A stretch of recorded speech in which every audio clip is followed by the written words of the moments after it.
लेक्चरला start करूयात आपण. आज जे आहे ते करंट अफेअर्सची सिरीज आहे, त्यामध्ये एन्व्हायरमेंट पर्यावरणाचे ज्या काही चालू घडामोडी आहेत त्यावर आज आपण जो आहे ते प्रकाश टाकणार आहोत. मागच्या जे काही आपण एन्व्हायरमेंटचे चालू घडामोडीचे 2 लेक्चर बघितलेले, ते आजचं तिसरं आणि हे फायनल लेक्चर असणार आहे. ह्यामध्ये आता ते मागचे 2 लेक्चर आणि हे एक जे तिसरं लेक्चर आहे, या तिन्ही लेक्चर मिळून तुम्हाला जे आहे ते पूर्ण मागच्या 1 ते 1.5 वर्षातलं जानेवारी 2025 पासूनचं तर आतापर्यंतच्या सर्व चालू घडामोडी आहे ह्या विषयाशी संबंधित ते आपण घेतलेले आहेत. चालेल, स्टार्ट करूयात लेक्चरला. बघा, 7वी राष्ट्रीय वन्यजीव मंडळाची बैठक जी आहे ती पार पडली. राष्ट्रीय वन्यजीव मंडळ किंवा national board for wild life आपण मागच्या काही लेक्चर्समध्ये नॅशनल टायगर कॉन्झर्वेशन ऑथॉरिटी बघितलेलं होतं. तशीच ही देखील एक संस्था आहे, राष्ट्रीय वन्यजीव मंडळ. तिची 7वी बैठक कुठे पार पडली, तर ती गीर राष्ट्रीय उद्यानात, जुनागड, गुजरात या ठिकाणी. कधी, तर 3 मार्च 2025ला जागतिक वन्यजीव दिन असतो. त्या दिवशी जागतिक वन्यजीव दिवस कधी असतो, तर 3 मार्च ह्या दिवशी तो साजरा केला जातो. त्या दिवशी जी आहे ती राष्ट्रीय वन्यजीव मंडळाची 7वी बैठक जुनागड येथे पार पडली. त्याचे अध्यक्षस्थान कोणी भूषवलेलं होतं, तर पंतप्रधान जे आहे ते अध्यक्ष असतात ह्या मंडळाचे. त्याचे अध्यक्ष किंवा उपाध्यक्ष किंवा पदसिद्ध सदस्य कोण असतात ते देखील आपल्याला बघायचं आहे. तत्पूर्वी आपण आता ह्या बैठकीमध्ये कोणते कोणते निर्णय घेण्यात आले, कारण जर भारतातील पर्यावरणाच्या विषयक जर आपण संस्था बघितल्या तर एक सर्वोच्च संस्था आहे असं तिला म्हटलं जातं, कारण तिचे अध्यक्ष जे आहे ते पंतप्रधान असतात. सर्वोच्च संस्था आहे, एक कायदेशीर संस्था आहे. कायदेशीर म्हणजे कायद्याद्वारे स्थापित वैधानिक संस्था आहे. त्याचं जी 7वी बैठक झाली त्याचं मुख्य उद्दिष्ट काय होतं, तर वन्यजीव संवर्धनासाठी आधुनिक तंत्रज्ञान आणि पारंपरिक ज्ञानाचा समन्वय साधून देशव्यापी उपक्रमांची जी आहे ती सुरुवात करण्यात आली, किंवा आधी जे काही उपक्रम होते त्यांना जे ती मुदतवाढ देण्यात आलेली. आता ते कोणते उपक्रम आहेत बघा. माळढोक पक्षी ग्रेट इंडियन बस्टर्ड आहे, त्याच्यासाठी राष्ट्रीय माळढोक संवर्धन आराखडा जाहीर करण्यात आला. विशेष कृती दलाची देखील तिथे स्थापना करण्यात आली, माळढोक पक्षासाठी किंवा great Indian बस्टर्डसाठी.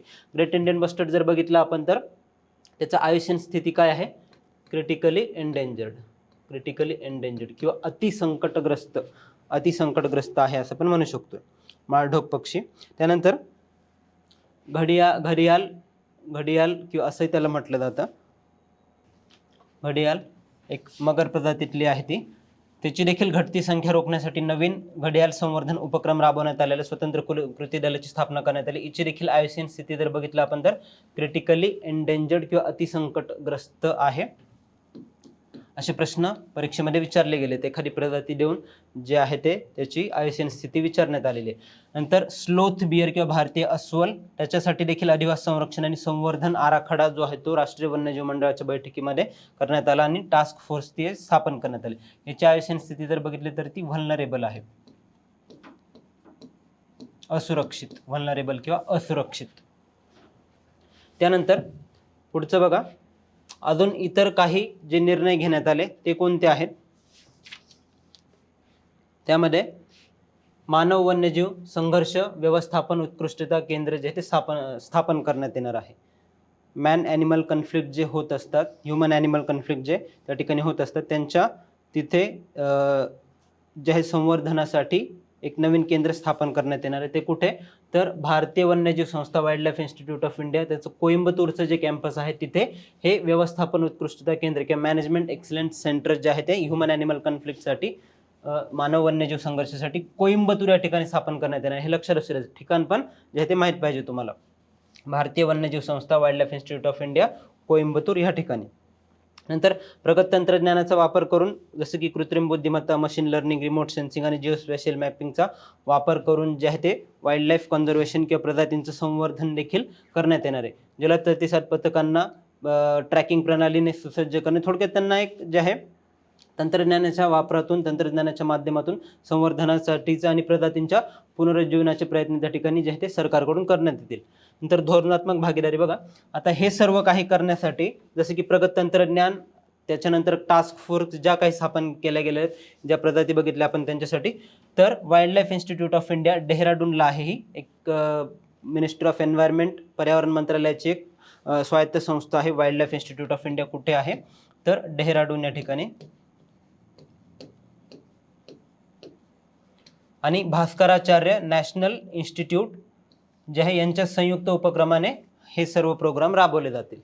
Wild life institute of India आणि भास्कराचार्य नॅशनल इन्स्टिट्यूट यांच्या संयुक्त विद्यमाने.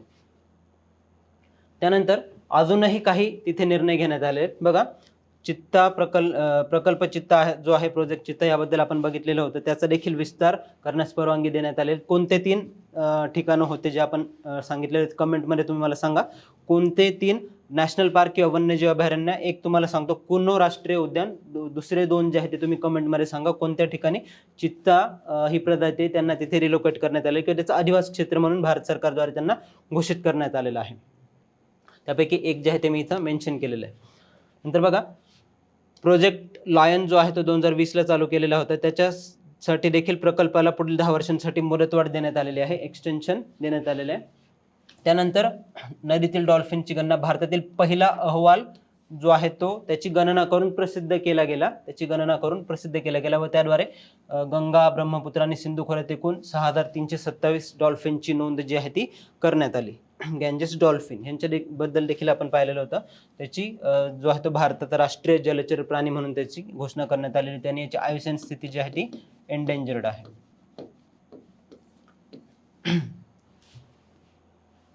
एंडेंजर्ड. त्यानंतर नॅशनल रेफरल सेंटर किंवा राष्ट्रीय वन्यजीव संदर्भ केंद्र ते देखील स्थापन करण्यात येणार आहे. राष्ट्रीय वन्यजीव संदर्भ केंद्र किंवा नॅशनल रेफरल सेंटर कुठे, तर ज्या ठिकाणी बैठक झाली जुनागड गुजरात येथे त्याच ठिकाणी स्थापन करण्यात येणार. त्याचं उद्दिष्ट काय, तर वन्यजीवांच्या आरोग्य आणि रोग व्यवस्थापनासाठी देशातील प्रमुख केंद्र किंवा अपेक्स सेंटर म्हणून ते काम करण्यात येणार आहे, जेणेकरून प्रजातींचं जे आहे त्यांच्या संवर्धनासाठी जे आहे ती मदत होईल जुनागड ह्या ठिकाणी. त्यानंतर पारंपरिक ज्ञानाचे देखील संकलन केलं जाणार आहे. पंतप्रधानांनी NBWL द्वारे जे ती विशेष मोहीम राबवली जाईल, ज्यामध्ये मग संशोधन आणि विकासासाठी, जंगल व वन्यजीव संवर्धनासाठी प्राचीन पारंपरिक ज्ञान जे आहे त्याची देखील तिथे हस्तलिखित गोळा करणे त्याची मदत घेतली जाईल. व काही स्थानिक कम्युनिटी आहेत, जसं की आपण सिंह ही प्रजाती बघितली, तर सिंह कुठे आढळतो आपल्याला, आशियाई सिंह, तर गीर गुजरातमध्ये आढळतो. जवळजवळ गुजरातमधील 11 जिल्ह्यांमधील जो आहे तो 58 तालुक्यांमध्ये तिथे आढळतो आपल्याला सिंह. 11 जिल्ह्यातील 58 तालुक्यांमध्ये. तर तिथे एक कम्युनिटी आहे. कम्युनिटी कोणती, तर मालधारी कम्युनिटी, मालधारी समुदाय आहे. तर ह्या समुदायाच्या मदतीने तिथे केंद्र सरकारने आतापर्यंत सिंह संवर्धनासाठी व त्यांच्या जे आहे ते प्रजातींची संख्या वाढवण्यासाठी मोठे प्रयत्न तिथे करण्यात आलेले. व असे प्रश्न देखील तिथे आयोगाच्या परीक्षेत विचारण्यात आले की ही कम्युनिटी कोणत्या भागात आढळते किंवा तिचं महत्त्व काय आहे. असे दक्षिण भारतात देखील महत्त्वाच्या कम्युनिटीज आहेत, तर त्यापैकी मालधारी एक ही आहे महत्त्वाची. तर त्याचा फायदा जो आहे तो त्यांच्याकडे जे काही पारंपरिक ज्ञान असतं तिथल्या आजूबाजूच्या परिसंस्थेचं त्याचा उपयोग करून जे आहे ते संवर्धन तिथे केलं जाईल. आता हे राष्ट्रीय वन्यजीव मंडळ किंवा national board for wild life काय असतं बरं, एक स्टॅच्युटरी बॉडी आहे, वैधानिक संस्था आहे ही. कोणत्या कायद्याद्वारे स्थापन करण्यात आली, तर वन्यजीव संरक्षण कायदा 1972चा जो आहे, वाईल्ड लाईफ प्रोटेक्शन ॲक्ट 1970, त्याच्या अंतर्गत स्थापन झालेली संस्था आहे. वन्यजीव संवर्धन आणि विकासाच्या संदर्भातील धोरणे ठरवणारी भारतातील सर्वोच्च संस्था आहे, सर्वोच्च संस्था. आणि त्याचे अध्यक्ष कोण असतात, तर पंतप्रधान हे असतात. बघा, पदसिद्ध अध्यक्ष, एक्स ऑफिशियल चेअरपर्सन देशाचे पंतप्रधान. उपाध्यक्ष कोण असतात, तर पर्यावरण, वन आणि हवामान बदल मंत्री, एन्व्हायरमेंट मिनिस्ट्री असतात. त्यामध्ये अजून जवळ 47 मेंबर्सची ही कमिटी आहे. त्यानंतर बघा, उपाध्यक्ष पर्यावरण, वन आणि हवामान बदल मंत्री हे असतात. याचं मेंबर्स मी तुम्हाला सांगितले 47 मेंबर्स असतात,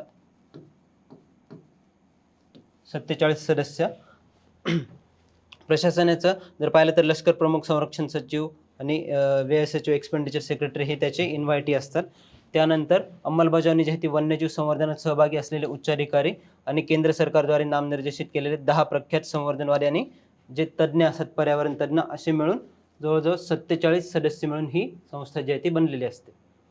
त्यानंतर पुढची न्यूज पाहूया. जागतिक हवामान वित्तपुरवठे साठी एक फंड स्थापन करण्यात आलेला होता की जे काही विकसनशील देश आहेत त्यांना हवामान बदलाला सामोरं जाण्यासाठी एक फंड स्थापन करण्यात आलेला होता. त्याच्यातून अमेरिकेने जी ती माघार घेतलेली. तो कोणता आहे बघा, हवामान बदलाच्या आपत्तीमुळे उद्ध्वस्त झालेल्या राष्ट्रांना मदत करण्यासाठी तयार केलेल्या लॉस अँड डॅमेज फंडच्या मंडळातून ट्रम्प प्रशासनाने बाहेर पडण्याचा निर्णय घेतलेला आहे. बरोबर. याआधीही आता डोनाल्ड ट्रम्प यांचं एकंदर आपल्याला धोरणं जी आहेत ती माहीत आहेत, जे की जागतिकीकरणाच्या विरोधात आहेत किंवा सहकार्याच्या विरोधात आहेत. तर त्याचीच एक पार्श्वभूमी म्हणून याच्याही आधी त्यांनी पॅरिस करारातून देखील बाहेर पडलेले ते. पॅरिस करार कशासाठी आहे तर हवामान बदल विरोधी एक करार आहे, त्याच्यातून देखील बाहेर पडले. IPCC inter governmental panel on climate change, हवामान बदलावरील आंतरशासकीय समितीच्या बैठकीत अमेरिकन शास्त्रज्ञांनी जो आहे तो तिथे सहभाग थांबवलेला. तर ही IPCC काय असते बरं, inter governmental panel on climate change, हवामान बदलावरील एक जागतिक स्तरावरील संस्था आहे, इंटर गव्हर्नमेंटल आहे. बघा, ही कधी स्थापन करण्यात आलेली होती ह्याच्याबद्दल लिहून घ्या. 1988 जागतिक हवामान संस्था, वर्ल्ड मेटेरोलॉजिकल ऑर्गनायझेशन, जागतिक हवामान संस्था आणि युनायटेड नेशन्स एन्व्हायरमेंट प्रोग्राम, जागतिक हवामान संस्था आणि युनायटेड नेशन्स एन्व्हायरमेंट प्रोग्राम यांच्या मार्फत जी ती स्थापन करण्यात आली 1988. लक्षात असू द्या.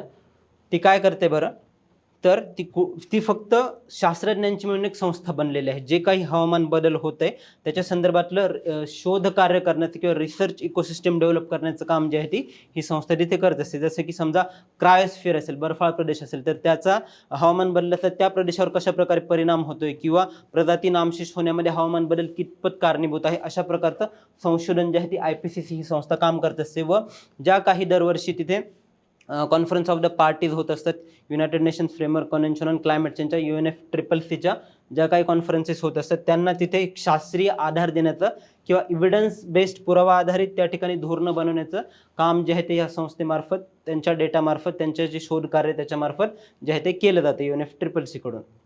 आतापर्यंत यांनी 6 अहवाल दिलेले आहेत, 6 रिपोर्ट्स, 6 अहवाल जे आहेत ते दिलेले आहेत. 1988 स्थापन झाली होती तेव्हापासून आतापर्यंत. आता त्याची 7th असेसमेंट सायकल जी आहे ती चालू आहे. 7th असेसमेंट सायकल जी आहे ती चालू आहे. तर याही समितीतून किंवा संघटनेतून अमेरिकेने बाहेर पडण्याचा निर्णय घेतलाय. त्याच्यानंतर ग्रीन क्लायमेट फंडचा जो निधी आहे, एक कमिटेड निधी आपण म्हणू शकतो त्याला, तर त्याच्यातूनही अमेरिका जी आहे ती बाहेर पडणार आहे, ग्रीन क्लायमेट फंडमधून देखील. तर ग्रीन क्लायमेट फंड काय ते देखील पाहायचं आपल्याला. बघा, लॉस अँड डॅमेज फंड बद्दल पाहूयात, ज्याच्यातून अमेरिकेने जो आहे तो काढता पाय घेतलेला आहे. 2022 मध्ये इजिप्तमधील शर्म अल शेख या ठिकाणी ह्या फंडची स्थापना करण्यात आली. लॉस अँड डॅमेज फंडची 2022 मध्ये, लक्षात असू द्या कुठे, तर इजिप्तमधील शर्म अल शेख या शहरात 27व्या हवामान बदल परिषदेत COP27. कशाची COP27? COP27 to UNFCCC, United Nations framework convention on climate change. कशासाठी स्थापन करण्यात आलेली होती ही, तर हा फंड कशासाठी स्थापन करण्यात आलेला होता, तर वाढती समुद्र पातळी, उष्णतेच्या लाटा किंवा जे काही हवामान बदलामुळे होणारं नुकसान आहे त्यांचा विपरीत परिणाम जो आहे तो विकसनशील किंवा अविकसित राज्ये, लहान बेट असणारे जे देश आहेत ते, किनारी प्रदेशातील जे देश आहेत ते, त्यांच्यावर जो आहे तो विपरीत परिणाम होतोय, तर तो रोखण्यासाठी जे आहे ते याची स्थापना करण्यात आलेली होती. व बघा, इथे तशा राष्ट्रांना जी आहे ती आर्थिक मदत, विकसित राष्ट्रांकडून जी आहे ती आर्थिक मदत तिथे केली जाते. त्यानंतर व्यवस्थापन याचं फक्त एका गव्हर्निंग बोर्डद्वारे जे आहे ते संचालित केलं जातं ते. नंतर जागतिक बँक ही अंतरिम विश्वस्त असते याची, जागतिक बँक हे लक्षात असू द्या. ट्रस्टी बँक कोण आहे, तर जागतिक बँक ही ट्रस्टी बँक आहे, त्याची एका गव्हर्निंग बोर्डद्वारे संचालित केली जाते आणि जागतिक बँकेद्वारे जी आहे ती.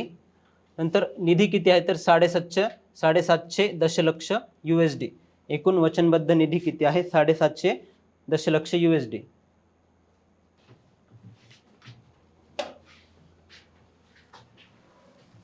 बघा, त्यापैकी 17.5 जो आहे तो अमेरिकेकडून दिला जात होता आतापर्यंत. जागतिक बँकेद्वारे जे आहे ती चालवलं जात होतं निधी, त्याचं मॅनेजमेंट जे आहे ते केलं जात होतं. याचं उद्दिष्ट आलं तुम्हाला लक्षात की विकसित देशांकडून जे आहे ते विकसनशील किंवा अविकसित देशांना जे किंवा किनारीत जे देश आहेत त्यांच्या मदतीसाठी, त्यांना आर्थिक पुरवठा करण्यासाठी, कशासाठी, तर हवामान बदल विरोधी धोरणं आखण्यासाठी जो आहे तो हा फंड तिथे मदत करत होता. नावातच आहे बघा, लॉस अँड डॅमेज. त्यांची जी काही नैसर्गिक संसाधने हवामान बदलामुळे उद्ध्वस्त झालेले त्यांना एकदा पुनरुज्जीवन करण्यासाठी त्यांचं. त्यानंतर पुढची न्यूज, COP30 आपण डिस्कस केली. COP30 कुठे झाली, तर ती ब्राझीलमध्ये बेलेम या ठिकाणी झालेली होती. बघा त्याच्यामध्ये एक महत्त्वाची न्यूज आपली राहिलेली होती, तर ती कोणती, विकसनशील देशांच्या हवामानविषयक गरजा पूर्ण करण्यासाठी एक देश आणि प्रादेशिक मंच स्थापन करण्यात आलेलं, कंट्री रिजनल प्लॅटफॉर्म जे ते स्थापन करण्यात आलेले आहेत.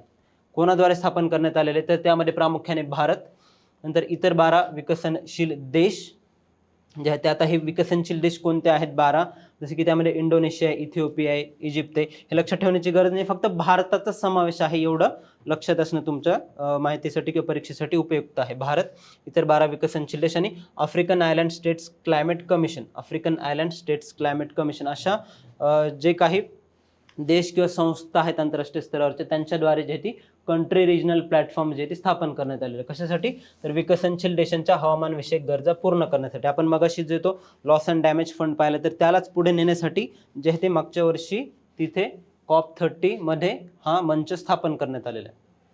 बघा आता एक नवीन प्रादेशिक मंच आहे, याचं कार्य काय असणार आहे, तर एक रणनीती बनवणे, प्रत्येक देशाने जे ते गरजेनुसार तयार केलेले जे काही आराखडे आहेत हवामान बदलासाठी ते तिथे सादर करणे.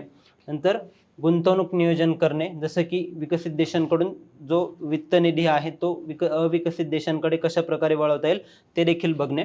त्यानंतर आर्थिक सहाय्य जे आहे ते या मंचांना ग्रीन क्लायमेट फंडच्या रेडीनेस प्रोग्राम अंतर्गत मदत जी आहे ती केली जाईल. ग्रीन क्लायमेट फंडद्वारे ब्राझील आणि कॅरिबियन मंचांना असा निधी जो होतो आतापर्यंत पुरवला जात होता.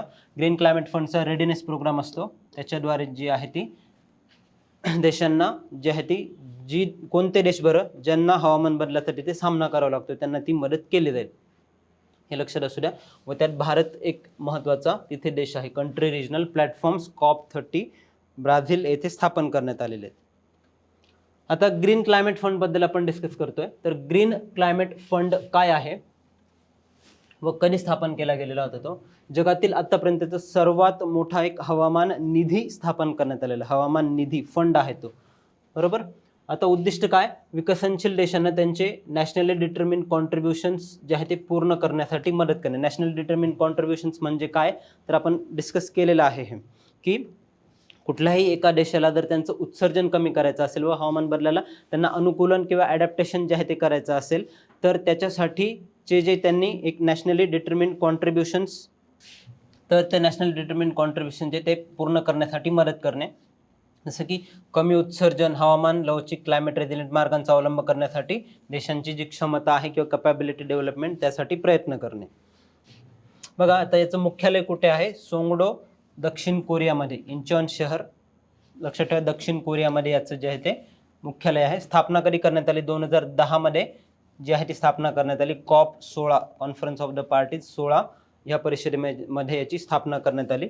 UNFCCCच्या 16व्या परिषदेत 2010 कॅनकुन मेक्सिकोला जी आहे ती स्थापना झाली याची. तर ग्लोबल जो ग्रीन क्लायमेट फंड जो आहे, तर त्यामध्ये बघा 50% निधी हा जो आहे तो मिटिगेशनसाठी जातो, शमन, हरितगृह वायूंचे उत्सर्जन कमी करण्यासाठी आणि हवामान बदलाचा वेग रोखण्यासाठी राबवले जाणारे प्रकल्प त्यासाठी जातो. आणि 50% निधी हा जो आहे तो अनुकूलन किंवा ॲडॅप्टेशनसाठी जातो. मग त्यामध्ये बदलत्या हवामानाशी जुळवून घेण्यासाठी आणि त्याचे दुष्परिणाम सहन करण्याची क्षमता जी आहे ती तिथे निर्माण करणे यासाठी जो आहे तो निधी जात असतो. 50% निधी ॲडॅप्टेशन आणि 50% निधी जो आहे तो मिटिगेशनसाठी. नंतर ग्रीन क्लायमेट फंड अंतर्गत मिळणाऱ्या आर्थिक मदतीचे स्वरूप कशा प्रकारे असतं, तर अनुदान स्वरूपात जे आहे ते आर्थिक मदत केली जाते विकसित राष्ट्रांकडून. नंतर कन्सेशनल डेट किंवा सवलतीच्या स्वरूपात जे आहे ते कर्ज दिलं जातं. कर्ज हमी किंवा गॅरंटी जी आहे ती दिली जाते खाजगी गुंतवणूकदारांना. आणि इक्विटी इन्स्ट्रुमेंट्स, हरित प्रकल्पांमध्ये भागीदार म्हणून थेट गुंतवणुकीच्या स्वरूपात सहभाग, किंवा ग्रीन बॉन्ड्स माहीत असेल तुम्हाला, ग्रीन बॉन्ड्स त्याच्याद्वारे देखील इथे गुंतवणूक जी आहे ती आणली जाते. तर या फ्लेक्झिबल कॉम्बिनेशनद्वारे जे आहे ते ग्रीन क्लायमेट फंड विकसनशील देशांना जे आहे ते आर्थिक मदत तिथे करत असतो. त्यानंतर पुढचं पाहूया,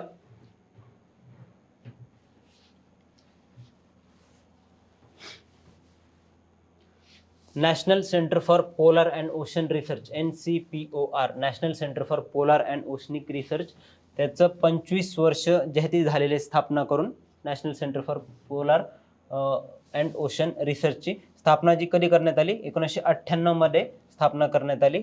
पृथ्वी विज्ञान मंत्रालय, मिनिस्ट्री ऑफ अर्थ सायन्सेस द्वारे एक स्वायत्त संस्था म्हणून जी आहे ती स्थापना करण्यात आलेली होती, मिनिस्ट्री ऑफ अर्थ सायन्सेस. मग त्यामध्ये ध्रुवीय, दक्षिण ध्रुव आणि उत्तर ध्रुवीय महासागर क्षेत्रातील जे आहे ते विकासासाठी किंवा तिथल्या शोधासाठी ही संस्था तिथे कार्य करत असते. ध्रुवीय आणि महासागर विज्ञानातील देशाच्या नेतृत्वाचे प्रतिनिधित्व करणारे जे आहे ते 13 सदस्य इथे असतात. त्यानंतर बघा, पृथ्वी नेतृत्व जे आहे ते पृथ्वी विज्ञान मंत्रालयाचे सचिव या मंडळाचे पदसिद्ध इथे सदस्य असतात. आणि जे काही इतर भारतातून जे 13 सदस्याचे तिथे निवडले जातात national centre for polar and ocean रिसर्चमध्ये, याचे सचिव हे जे आहे ते पदसिद्ध अध्यक्ष असतात, मंत्री नाही. मग आता जागतिक पातळीवर भारताचे ध्रुवीय आणि महासागर संशोधनाचा जर आपण विचार केला तर भारताने आतापर्यंत अंटार्क्टिका इथे मैत्री आणि भारती हे संशोधन केंद्र सुरू केलेले आहेत. त्यानंतर आर्क्टिक येथे हिमाद्री संशोधन केंद्र जे आहे ते सुरू केलेलं आहे. आणि त्यानंतर हिमालयात हिमांशू संशोधन केंद्र जे आहे ते सुरू करण्यात आलेलं आहे. हिमांशू संशोधन केंद्र हिमाद्री आर्क्टिकमध्ये, हिमालयात जे आहे ते हिमांशू आणि अंटार्क्टिकामध्ये मैत्री आणि भारती. त्यानंतर हिंद महासागरात जे आहे ते डीप ओशन मिशन देखील राबवलं जात आहे. खोल समुद्रातील खनिज संसाधनांनी हायड्रोथर्मल प्रणालींचा शोध घेण्यासाठी जे आहे ते डीप मिशन, समुद्रयान जे आहे ते तुम्ही ऐकलं असेल तर ते देखील जे आहे ते यांच्याद्वारे राबवलं जातं. त्यानंतर भारताचं आर्क्टिक धोरण, त्याचं वर्ष लक्षात असू द्या, 2022ला आलेलं होतं ते आर्क्टिक धोरण. आणि भारतीय अंटार्क्टिका कायदा 2022 यांच्या अंमलबजावणीत जे आहे ते प्रमुख भूमिका ही संस्था तिथे बजावत असते. नंतर आता न्यूजमध्ये का होत आहे बघा, अलीकडेच ध्रुव भवन आणि सागर भवन जे आहे ते स्थापन करण्यात आलेले आहे या सेंटरकडून. ध्रुव भवन आणि सागर भवन जे आहे ते स्थापन करण्यात आले. त्याचा उद्देश काय, तर ध्रुव भवनचं ध्रुवीय आणि महासागर संशोधनासाठी जे आहे त्या प्रयोगशाळा कार्यान्वित करणे. येथे भारताचे पहिले ध्रुवीय आणि महासागर संग्रहालय उभारले जाईल. कुठे, तर NCPOR गोवा या ठिकाणी, त्याचं जे रिजनल सेंटर आहे त्या ठिकाणी. त्यानंतर सागर भवन जे आहे ते देखील 2 बर्फाच्या गाभ्याच्या प्रयोगशाळा आणि विशेष स्टोरेज युनिट्स देखील तिथे स्थापन केले जातील.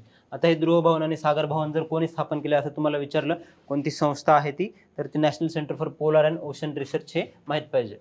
नंतर पुढची न्यूज बघा, धुडमारस गाव का न्यूजमध्ये होतं, कारण 2024 मध्ये छत्तीसगडच्या बस्तर जिल्ह्यातील धुडमारस या गावाची संयुक्त राष्ट्र पर्यटन ग्रामीण विकास कार्यक्रम युनायटेड नेशन्स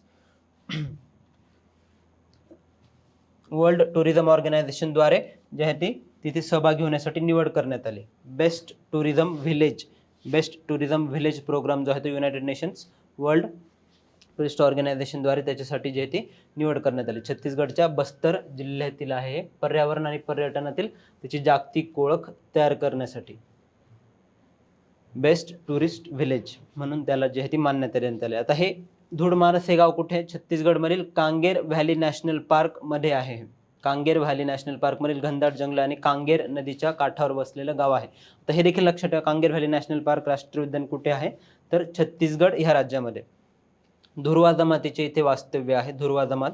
नंतर इथे होमस्टे, पारंपरिक खाद्यपदार्थ किंवा इतर जे काही टुरिस्ट फॅसिलिटीज आहे त्या इथे उपलब्ध करून देण्यात आल्यामुळे जे ती संयुक्त राष्ट्र पर्यटन ग्रामीण विकास कार्यक्रम त्यांच्याद्वारे याची जी आहे ती निवड करण्यात आलेली आहे सहभागी होण्यासाठी. त्यानंतर पुढचं, जागतिक मृदा परिषद ग्लोबल सॉइल कॉन्फरन्स, शाश्वत माती व्यवस्थापनासाठी जी 2024ला घेण्यात आलेली होती ही परिषद, त्याच्यामध्ये कुठे कंडक्ट करण्यात आलेली होती, तर अक्षर असू द्या कुठे होती ही, नवी दिल्ली मध्ये नोव्हेंबर 2024ला आयोजित करण्यात आली होती. आयोजक कोण होते, तर Indian society of soil science आणि international union of soil sciences. Soil आहे नावामध्ये दोघंही संस्थांच्या, त्याच्यामुळे लक्षात राहण्यास सोपं आहे. नवी दिल्ली येथे त्याचं मुख्य संकल्पना काय होती, तर caring soils beyond food security. आता आपण UNCCD हे देखील बघितलेले, United Nations convention to combat desertification, त्याची जी 16वी परिषद रियाद येथे घेण्यात आली होती, किंवा त्याच्या यादीची जी COP 14 ती भारतात घेण्यात आली होती नवी दिल्लीमध्ये, त्याचाच एक एक्सटेंडेड भाग म्हणून जे ती सॉइल कॉन्फरन्स, जे ती जागतिक मृदा परिषद ह्या 2 संस्थांद्वारे आयोजित करण्यात आली होती. मुख्य संकल्पना caring soils beyond food security, caring soils beyond food security ही होती. मग त्यामध्ये केवळ अन्न सुरक्षेच्या पलीकडे जाऊन हवामान बदल कमी करण्यासाठी आणि इकोसिस्टम सेवांसाठी, किंवा मृदेची जी झीज होते, मृदेची जी धूप होते, त्यातून जे काही डिफॉरेस्टेशन होते ते रोखणे व त्याच्या पुनरुज्जीवनाचं काम करणे, त्यासाठी जे आहे ते आराखडा ह्या परिषदेमध्ये बनवण्यात आलेला होता. नंतर पुढची न्यूज पाहूयात. Cities coalition for circularity, cities coalition for circularity C3 शाश्वत शहरी विकासासाठी जे आहे ते 3 मार्च 2025ला जयपूर येथे केंद्रीय गृहनिर्माण आणि शहरी व्यवहार मंत्रालयाकडून बहुराष्ट्रीय युतीची जी आहे ती घोषणा करण्यात आली. कोणी केलेली आहे? Cities cooperative for circularity. कुठे? जयपूरमध्ये ministry of housing and urban अफेअर्सच्या मंत्र्यांनी त्याचं उद्घाटन केलं 3 मार्च 2025ला. याचं उद्दिष्ट काय? तर आशिया पॅसिफिक प्रदेशातील शहरांना कचरा व्यवस्थापन आणि संसाधन कार्यक्षमतेशी संबंधित आव्हानांना तोंड देण्यासाठी जो आहे तो तिथे पाठिंबा देणे, त्यासाठी त्याची स्थापना करण्यात आलेली, व त्याद्वारे सहकार्य जे आहे ते जागतिक पातळीवर केलं जाणार आहे. महत्त्वाची आहे, कारण cities for circularity, cities coalition for सर्क्युलॅरिटी कोणत्या देशाद्वारे स्थापन करण्यात आली हे लक्षात असू द्या. तर भारताद्वारे जे आहे ती त्याची स्थापना करण्यात आली आणि मंत्रालय देखील तुम्हाला माहीत पाहिजे. त्यानंतर बघा, किनारपट्टीवरील रेझिलियन्स किंवा लवचिकता वाढवण्यासाठी जे आहे ते महत्त्वाची न्यूज आहे. ओडिसाच्या 24 गावांना सुनामी रेडी असा स्टेटस किंवा असा दर्जा जो आहे तो देण्यात आलेला, जागतिक मान्यता जी आहे ती देण्यात आलेली. इंडोनेशियामध्ये पार पडलेल्या दुसऱ्या ग्लोबल सुनामी सिम्पोजियम दरम्यान 24 किनारी गावांना जो आहे तो आंतरराष्ट्रीय स्तरावर सुनामी रेडी म्हणून मान्यता देण्यात आली. सुनामी रेडी म्हणून जी आहे ती मान्यता देण्यात आली. याची पडताळणी यंत्रणा कोणती? तर नॅशनल सुनामी रेडी रेकग्निशन बोर्डद्वारे जी आहे ती ह्या गावांची तिथे पडताळणी करण्यात आली, की ही जी गावं आहे समजा सुनामी आल्यावर कितपत तयार आहेत, तर त्यासाठी जी आहे ती त्या बोर्डकडून त्यांची पडताळणी करण्यात आलेली आहे. कुठे? तर इंडोनेशियामध्ये जी काही दुसरी ग्लोबल सुनामी सिम्पोसियम झाली तिथे. आता तुम्हाला राज्य विचारू शकताय की भारतातील कोणत्या राज्यातील गावांना जी आहे ती सुनामी रेडी असा दर्जा देण्यात आला, तर ओडिसातील. किती गावांना? 24 गावांना. आणि कुठे देण्यात आलं? तर इंडोनेशियामध्ये.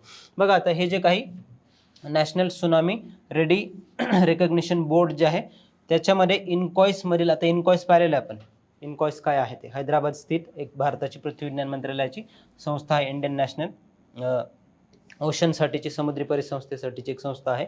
त्यातील शास्त्रज्ञ आणि नॅशनल डिझास्टर मॅनेजमेंट ऑथॉरिटीमधील अधिकाऱ्यांचा समावेश आहे, जे भारतात हा प्रोग्राम तिथे राबवत असतात. कशासाठी? तर सुनामी किंवा कुठल्याही प्रकारे तिथे समुद्री आपत्ती आली तर त्याचा तिथे सामना करण्यासाठी जो आहे तो उपक्रम इथे राबवला जातो यांच्यामार्फत, NTRBची रचना. नंतर युनेस्कोचा जो आहे तो सुनामी रेडी रेकग्निशन प्रोग्राम हा देखील न्यूजमध्ये होता. सुनामी रेडी रेकग्निशन प्रोग्राम युनेस्कोचा, UNESCO Indian ocean commission tsunami ready recognition programme. आता हे विचारू शकता, हा प्रोग्राम कोणाचा आहे? तर युनेस्कोचा आहे. त्याचा उद्देश काय?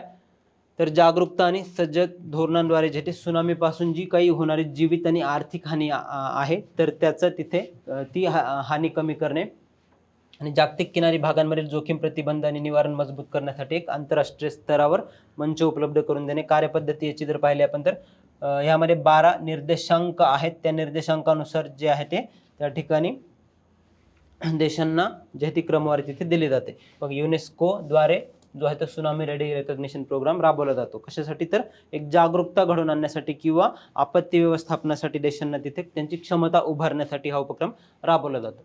आता सुनामीचं जर आपण बघितलं, सुनामी हा शब्द जो आहे तो सु म्हणजे बंदर आणि नामी म्हणजे लाट, जापनीज शब्द आहे हा सुनामी. पाण्याखालील हालचालींमुळे जसं की भूकंप, ज्वालामुखी, भूस्खलन यामुळे निर्माण होणाऱ्या प्रचंड लाटांची एक मालिका असते, त्याद्वारे सुनामी जे आहे ते तयार होत असतात. सुनामी किंवा जे इतर काही महत्त्वाच्या भूगोलाच्या संकल्पना आहेत ती आपली सह्याद्री आयएस अकॅडमीच्या यूट्यूब चॅनलवर जे आहे ते भूगोलाच्या NCERTचं एक लेक्चर टाकण्यात आलेलं आहे 2 दिवसापूर्वीच. ते तुम्ही जाऊन तिथे चॅनलला जा, सबस्क्राईब करा आणि ते लेक्चर जे आहे ते बघा. ते देखील एक महत्त्वाचं NCERTचं एक लेक्चर आहे. जिओग्राफीचं पूर्ण त्या ठिकाणी 11वीची जी फिजिकल जिओग्राफीची NCERT ती कव्हर केली. त्यातून दरवर्षी जे आहे ते प्रश्न तिथे येत असतात आणि अगदी सोप्या सरळ भाषेत तुम्हाला समजेल अशा भाषेत ते तिथे एक्सप्लेनेशन केलेलं आहे. तर तिथून तुम्ही ते बघू शकता. नंतर आता भारताची अभेद्य सुनामी संरक्षण परिसंस्था बघा ती कशा प्रकारे किंवा भारताने काय काय उपाययोजना राबवलेल्या तर सुनामी बॉय सिस्टीम ही राबवलेली आहे. त्यामध्ये खोल समुद्रात स्थापित केलेले जाळे जे रिअल टाइम डेटा जे आहे ते प्रसारित करत असतं. नंतर टाईड गेज स्टेशन देखील स्थापन करण्यात आलेले इनकॉइस या संस्थेद्वारे. भरती ओहोटी मोजणारी केंद्रे स्थापन केली गेलेले. त्यानंतर इंडियन सुनामी अर्ली वॉर्निंग सेंटरची देखील स्थापना करण्यात आलेली. हिंद महासागरातील 25 देशांना सुनामीबाबतचे अलर्ट देण्यासाठी Indian tsunami early warning centre आणि NDMA मार्गदर्शक तत्व जे आहे ती सुनामी व्यवस्थापनासाठी तिथे जारी केलेले आहेत राष्ट्रीय आपत्ती प्रबंधन संस्थेकडून.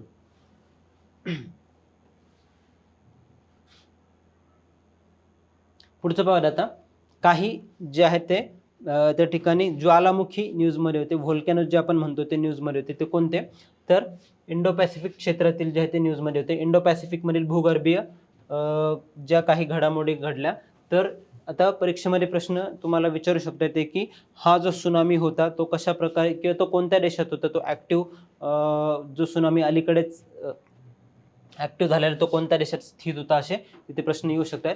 त्यापैकी एक माउंट कानलाओन रिंग ऑफ फायरमधील एक सक्रिय सुनामी आहे. हा ॲक्टिव्ह व्होल्कॅनो आहे माउंट कानलाओन. त्याचे स्थान कुठे तर फिलिपिन्स या देशात आहे तो. रिंग ऑफ फायर तुम्हाला माहीत असेल की पॅसिफिक प्रशांत महासागरामध्ये एक ज्वालामुखींची किंवा एक चेन आहे त्यामध्ये जे आहे ते सततपणे तिथे भूकंप किंवा असे ज्वालामुखी येत असतात. तर त्यापैकीच एक माउंट कानलाओन फिलिपिन्स या देशात आहे.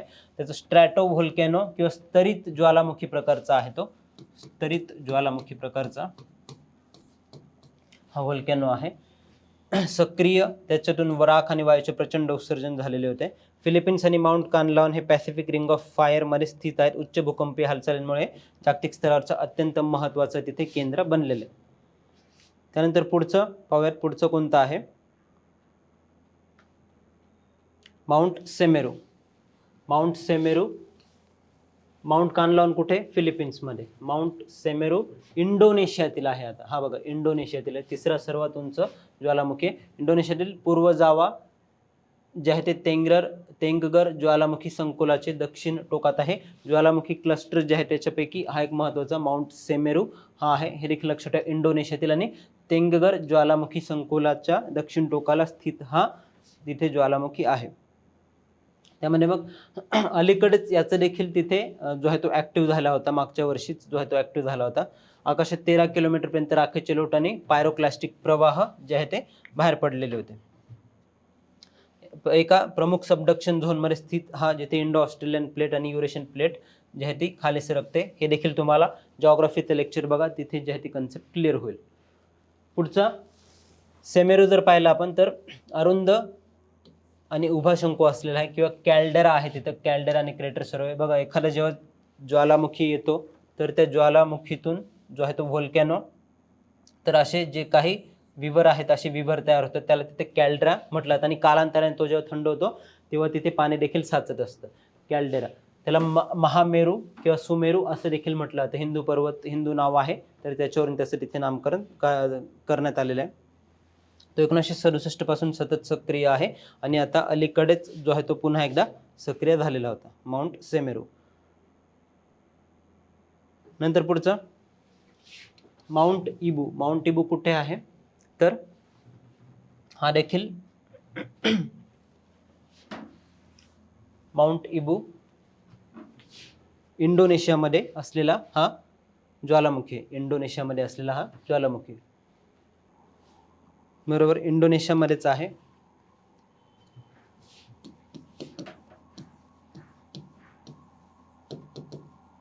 जानेवारी 2025 मध्ये त्याचा जो तो उद्रेक झालेला होता.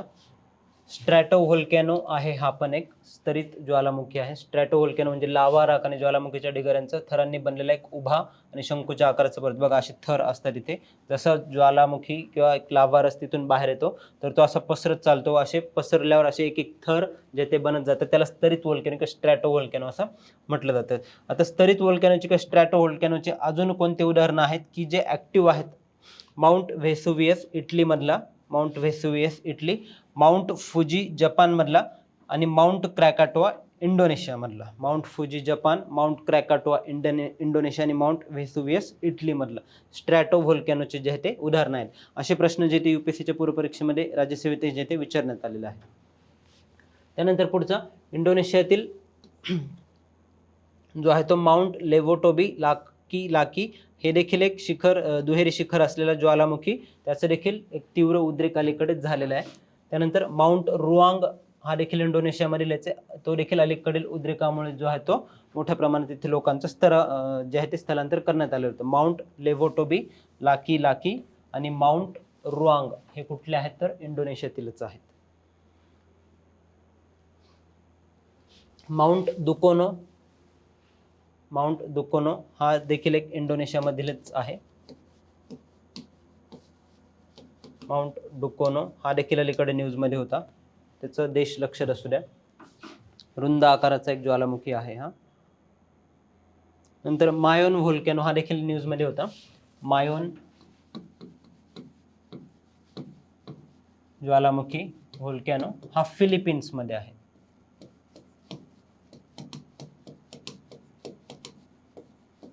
फिलिपिन्समध्ये आहे हा. चालेल, आता हे त्यांचे देश देखील तिथे लक्षात असू द्या. त्यानंतर बारातांग बेट हे महत्त्वाचं आहे. भारतातील एकमेव पंख ज्वालामुखी किंवा मड व्होल्कॅनो आहे हा. मड व्होल्कॅनो आहे, पंख ज्वालामुखी. कुठे आहे? अंदमान आणि निकोबार बेटांमध्ये आहे बारातांग.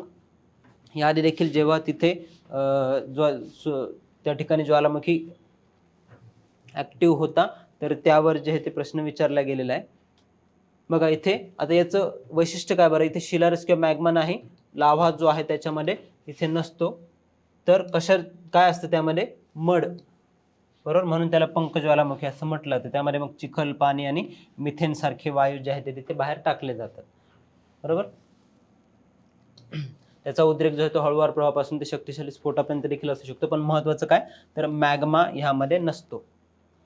ऑक्टोबर 2025 मध्ये जे आहे ते याचं तिथे उद्रेक झालेला होता. त्याच्या आधी शेवटचा 2005 मध्ये झालेला होता. बारातांग बेट अंदमान आणि निकोबार बेटांचा भाग आहे तो. त्यानंतर तारानाकी मौंगा हे देखील न्यूजमध्ये होते. न्यूझीलंडमधील साईट आहे ही तारानाकी मौंगा. बघा न्यूझीलंडमधील उत्तर बेटावरील दुसऱ्या क्रमांकाचं उंच शिखर असलेल्या पर्वताला कायदेशीर व्यक्तिमत्व म्हणून मान्यता देण्यात आलेली. कायदेशीर व्यक्तिमत्व. न्यूझीलंडने आधी जे आहे ते उरेवेरा पार्क आणि वांगानुई नदीला देखील कायदेशीर दर्जा दिलेला होता. कायदेशीर दर्जा म्हणजे देणं म्हणजे काय तर त्यांचे काही हक्क आहेत, ते हक्क जे आहे ते त्यांचं उल्लंघन नाही झालं पाहिजे. जसं की न्यूझीलंड सरकारने डिक्लेअर केलं, एक नदी असू द्यात किंवा एक पर्वत असू द्यात, त्याला नदीला प्रदूषण जे आहे ते तिच्या जीवनावर केला गेलेला एक आघात आहे, प्रदूषण नदीचं नाही झालं पाहिजे. तर त्याच्या संवर्धनासाठी ची जबाबदारी कोणावर तरी निश्चित करण्यासाठी जो आहे तो कायदेशीर अधिकार किंवा कायदेशीर हक्क, लिगल पर्सनहुड म्हणून त्याला मान्यता देण्यात येते, बरोबर. असू द्या, लक्षात असू द्या, तारानाकी माओंगो न्यूझीलंड मधील आहे. माओरी वारसा. इथे वसाहत काळातील माउंट एग्मोट हे नाव बदलून अधिकृतपणे तारानाकी माओंगो हे स्थानिक आदिवासींचे माओरी नाव पुन्हा एकदा स्वीकारले गेले व त्याला कायदेशीर दर्जा देण्यात आलेला. ही न्यूझीलंडमधील तिसरी घटना घडली. यापूर्वी 2014 मध्ये उरेवेरा पार्क आणि 2017 मध्ये वांगानुई नदीला हा दर्जा जो आहे तो तिथे दिला गेलेला होता. तिघही न्यूझीलंडमधील आहेत. आता तारानाकी माओंगो जर पाहिलं आपण, तो देखील एक स्ट्रॅटो व्होल्कॅनो आहे. स्ट्रॅटो व्होल्कॅनो सध्या तो डॉर्मंट किंवा सुप्तावस्थेत आहे, ॲक्टिव्ह नाही. आधी जे आपण ॲक्टिव्ह व्होल्कॅनो बघितले तशा प्रकारचा हा नाही आहे. ऑस्ट्रेलियन प्लेटच्या खाली पॅसिफिक प्लेट सरकल्यामुळे याची जी आहे ती निर्मिती झाली. न्यूझीलंडमधील शिखरांची एकदा माहिती इथे बघून घ्या. सर्वोच्च शिखर दक्षिण आल्प्स माउंट टास्मान जे आहे ते, दुसरं सर्वोच्च तारानाकी माओंगो जे आहे ते, यांच्याशी एकदा निगडीत जी आहे ती माहिती बघून घ्या. आओ राकी माउंट कुक जे आहे ते सर्वोच्च शिखर आहे ते. त्यानंतर आता न्यूझीलंडमध्ये ज्या प्रकारे कायदेशीर मान्यता नैसर्गिक त्या ठिकाणी स्थळांना देण्यात आली, तसाच एक प्रयत्न भारतात देखील झालेला आहे. भारतातील नैसर्गिक संस्थांचा कायदेशीर अधिकार बघा, उत्तराखंड उच्च न्यायालयाने 2017 ते 18च्या दरम्यान गंगा आणि यमुना नद्या तसेच गंगोत्री आणि यमुनोत्री हिमनद्यांना कायदेशीर व्यक्तिमत्व बहाल केलं व त्याच्या संरक्षणाची जबाबदारी जी आहे ती तिथल्या राज्य सरकारांच्या मुख्य सचिवांवर देण्यात आली किंवा त्यांना एक पॅरेंटल त्या ठिकाणी जबाबदारी जी आहे ती देण्यात आली. त्यांना जर काही झालं म्हणजे त्या नद्यांमध्ये ज्या हिमनद्यांमध्ये जर प्रदूषण झालं किंवा त्यांच्या अस्तित्वाला जर धोका तयार झाला तर त्याची जबाबदारी जी आहे ती राज्य सरकारची असणार आहे व त्याच्या संवर्धनासाठी जे त्यांनी तिथे प्रयत्न केले पाहिजे. लिगल पर्सनहुड म्हणजे त्यांचे जर त्या ठिकाणी हक्क जे आहेत किंवा अधिकार जे आहेत त्यांच्यावर जर आक्रमण झालं तर ते कोर्टात दाद मागू शकतात. म्हणजेच जे आहे ते त्यांना तिथे कायदेशीर व्यक्तिमत्व बहाल करणे असं आपण म्हणू शकतो. पण नंतर सर्वोच्च न्यायालयाने नद्यांबाबतच्या निर्णयाला तात्पुरती स्थगिती दिलेली होती. पण ही न्यूज जी आहे ती लक्षात असू 2017-18 मध्ये. नंतर चंदीगडमधील सुखना तलावाला पर्यावरणाच्या संरक्षणासाठी एक जिवंत संस्था किंवा लिव्हिंग एंटिटी म्हणून देखील घोषित करण्यात आलं होतं पंजाब आणि हरियाणाच्या उच्च न्यायालयाने 2020 मध्ये. कोणता तर चंदीगडमधील सुखना तलाव. त्यानंतर पश्चिम घाट जो आहे तो देखील न्यूजमध्ये होता. IUCN आपण पाहिलेले, IUCN बद्दल डिटेलमध्ये डिस्कशन केले, त्याचे रिपोर्ट्स कोणते असतात किंवा त्या संस्थेबद्दल पाहिलेले. तर IUCN अलीकडेच एक त्यांचा जागतिक वारसा आउटलुक चौथा अहवाल किंवा ग्लोबल हेरिटेज आउटलुक हा अहवाल जो आहे तो प्रसिद्ध केला.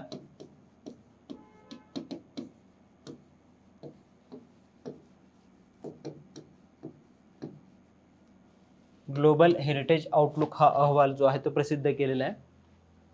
त्यामध्ये पश्चिम घाट ह्या क्षेत्राला, भारतातील जो वेस्टर्न घाट रिजन आहे त्याला सिग्निफिकंट कन्सर्न ह्या कॅटेगरीमध्ये त्याचं वर्गीकरण करण्यात आलेलं आहे. कशा करता तर हवामान बदलामुळे, अनियंत्रित पर्यटनामुळे आणि आक्रमक प्रजातींमुळे, इन्व्हेजिव्ह स्पेसिसमुळे पश्चिम घाटांचं जे संवर्धन किंवा पश्चिम घाट क्षेत्र जे आहे त्याला कुठेतरी धोका तयार होतो. त्याच्याकरता सिग्निफिकंट कॅटेगरीमध्ये त्याचं वर्ल्ड हेरिटेज आउटलुकमध्ये त्या कॅटेगरीत त्याचा समावेश करण्यात आलेला आहे.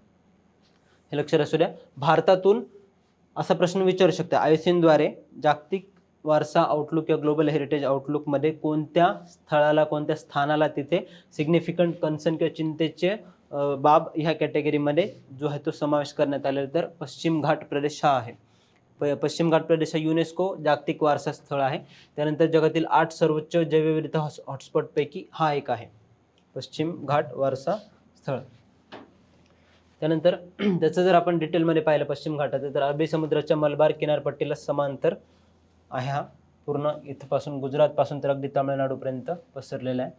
उत्तरेला गुजरातमधील तापी नदीपासून दक्षिणेला तामिळनाडूमधील कन्याकुमारीपर्यंत जवळपास 1600 किलोमीटरपर्यंत क्षेत्रफळ 1,64,280 चौरस किलोमीटरचं क्षेत्र आहे. आणि 6 राज्य कोणती? गुजरात, महाराष्ट्र, गोवा, कर्नाटक, केरळ आणि तामिळनाडू. हा प्रश्न देखील जो आहे तो UPSCच्या पूर्वपरीक्षेत विचारण्यात आलेला होता की कोणत्या राज्यांमधून तो जातो पश्चिम घाट. हे देखील अतिरिक्त माहिती ती लक्षात असू द्या पालघाट खिंडीबद्दलची.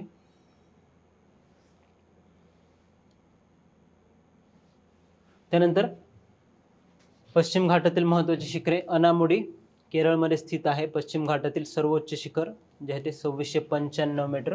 त्यानंतर दोडाबेट्टा निलगिरी पर्वतरांगांमधील प्रमुख शिखर हे द्वितीय क्रमांकाचं शिखर आहे 2632 मीटरचं. अनामुडी सर्वोच्च 2695, हे 2632 मीटरचं आहे. नंतर महाराष्ट्रातील देखील काही पठार आहेत त्यात. पुढची न्यूज पाहूयात. पुढची न्यूज त्यामध्ये बघा, वन्यजीव गुन्हेगारी रोखण्यासाठी एक वैज्ञानिक पाऊल त्या ठिकाणी उचलण्यात आलेलं आहे. काय तर एक शिंगी गेंडा जो आहे, वन हॉर्न रिनोसोरस, त्याच्या संवर्धनासाठी जे आहे ते गेंड्याच्या शिंगांचे DNA प्रोफाइलिंग करण्यासाठी एक उपक्रम राबवण्यात येणार आहे.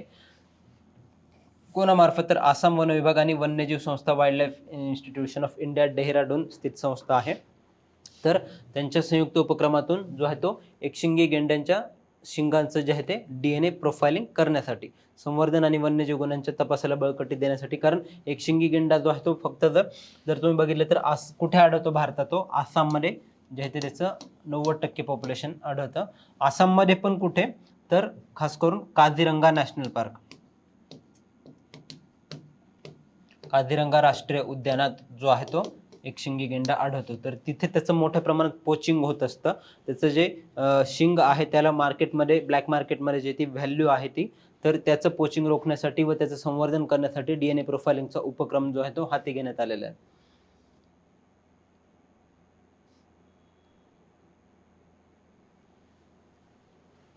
रोडिस इंडिया नावाचा एक उपक्रम राबवला जातो. रिनोवरून रोडिस इंडिया एक जे आहे ते DNA इंडेक्सिंग करण्यासाठी त्यामध्ये मग रोडिस इंडियाद्वारे जो उपक्रम आहे त्याचं प्रोफाइलिंग करण्यासाठी जे पर्यावरण मंत्रालय आहे ते किंवा ज्या राज्यांमध्ये गेंडा आढळतो, खास करून आसाम, नंतर wild life institute of India आणि वर्ल्ड वाईल्ड लाईफ फोरम जे आहे ते इंडिया यांच्या संयुक्त नेटवर्कद्वारे हा उपक्रम तिथे राबवण्यात येतो. त्याचं फॉरेन्सिक डेटाबेस किंवा माहिती संकलन करणे आणि गुन्हेगारी तपासामध्ये अचूकता आणि संवर्धनासाठी जे उपाय राबवण्यासाठी देखील हे या संस्थांकडून रोडिस इंडिया नावाच्या जो उपक्रम आहे आणि त्यांच्याकडूनच हा देखील DNA प्रोफाइलिंगचं काम देखील केलं जातं. बघा आता एकशिंगी गेंड्याबद्दल जर बघितलं आपण, ग्रेटर वन हॉर्न रिनोसोरस, तर त्याचं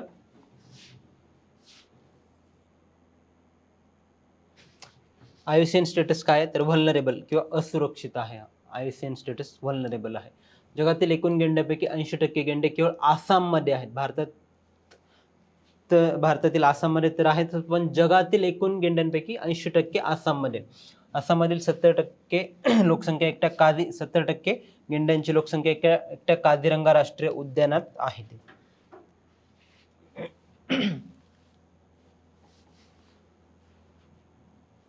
त्यानंतर पश्चिम घाटाला जो आहे तो गोड्या पाण्यातील प्रजातींसाठी जागतिक हॉटस्पॉटचा दर्जा देखील देण्यात आलेला आहे. IUCN द्वारे जो आहे तो जागतिक दर्जा देण्यात आलेला आहे, गोड्या पाण्यातील हॉटस्पॉटसाठीचा दर्जा. IUCN द्वारे प्रथमच केलेले मल्टी टॅक्सॉन जागतिक मूल्यांकन आहे. हे जागतिक स्तरावर करण्यात आलेलं गोड्या पाण्यातील प्रजातींसाठीचं एक उपक्रम आहे. त्यामध्ये मग बघा 23,496 प्रजातींच्या नामशेष होण्याच्या जोखमीचे मूल्यमापन करण्यासाठी जो आहे तो पश्चिम घाटामध्ये उपक्रम राबवण्यात येतो व त्याच्याद्वारे जागतिक स्तरावर काही अशा 4 ते 5 साईट्स आहेत. त्याच्यापैकी पश्चिम घाटाला जे आहे ते जागतिक गोड्या पाण्याचा हॉटस्पॉट हा दर्जा देण्यात आलेला आहे. फ्रेश वॉटर हॉटस्पॉटचा दर्जा कोणाला देण्यात आला? भारतात. आपण मगाशी पश्चिम घाटाबद्दल न्यूज बघितली. ग्लोबल हेरिटेज आउटलुकद्वारे सिग्निफिकंट कन्सर्न असा दर्जा देण्यात आलेला आहे. त्यानंतर IUCN द्वारे जे आहे ते ग्लोबल फ्रेश वॉटर हॉटस्पॉट पैकी जे काही 4-5 स्थळं निवडण्यात आले त्यापैकी एक वेस्टर्न घाट्स, पश्चिम घाट हा आहे. ह्या न्यूज ज्या आहेत त्या IMP आहेत, ह्या नोट डाऊन करून घ्या, यावर जो आहे तो प्रश्न येऊ शकतो. जगभरातील गोड्या पाण्यातील सुमारे 1/4 प्रजातींवर नामशेष होण्याचा मोठा धोका असल्यामुळे जे आहे ते तिथे एक गंभीर आव्हान आणि महत्त्वाचं क्षेत्र असल्यामुळे हा दर्जा जो आहे तो देण्यात आलेला पश्चिम घाटाला. बघा पश्चिम घाटासमोरील आव्हाने काय, तर प्रदूषण आणि धरणांचे बांधकाम, पाण्याचा अतिउपसा आणि शेतीच्या पद्धती, आक्रमक प्रजाती किंवा इन्व्हेजिव्ह स्पेसिसचा वाढता शिरकाव आणि ह्या काही प्रजाती आहेत. हम्पबॅक महाशीर एक माशांची प्रजाती आहे, यावर प्रश्न देखील आलेला आहे. तर क्रिटिकली एंडेंजर्ड, कारण जे काही प्रदूषण होतंय किंवा धरणांचं बांधकाम किंवा जे काही इतर हवामान बदलाचे जे घटक आहेत त्यामुळे पश्चिम घाटाला जो काही धोका तयार होतोय त्यातून प्रजातींचं नामशेष होण्याचं प्रमाण देखील वाढलेलं आहे.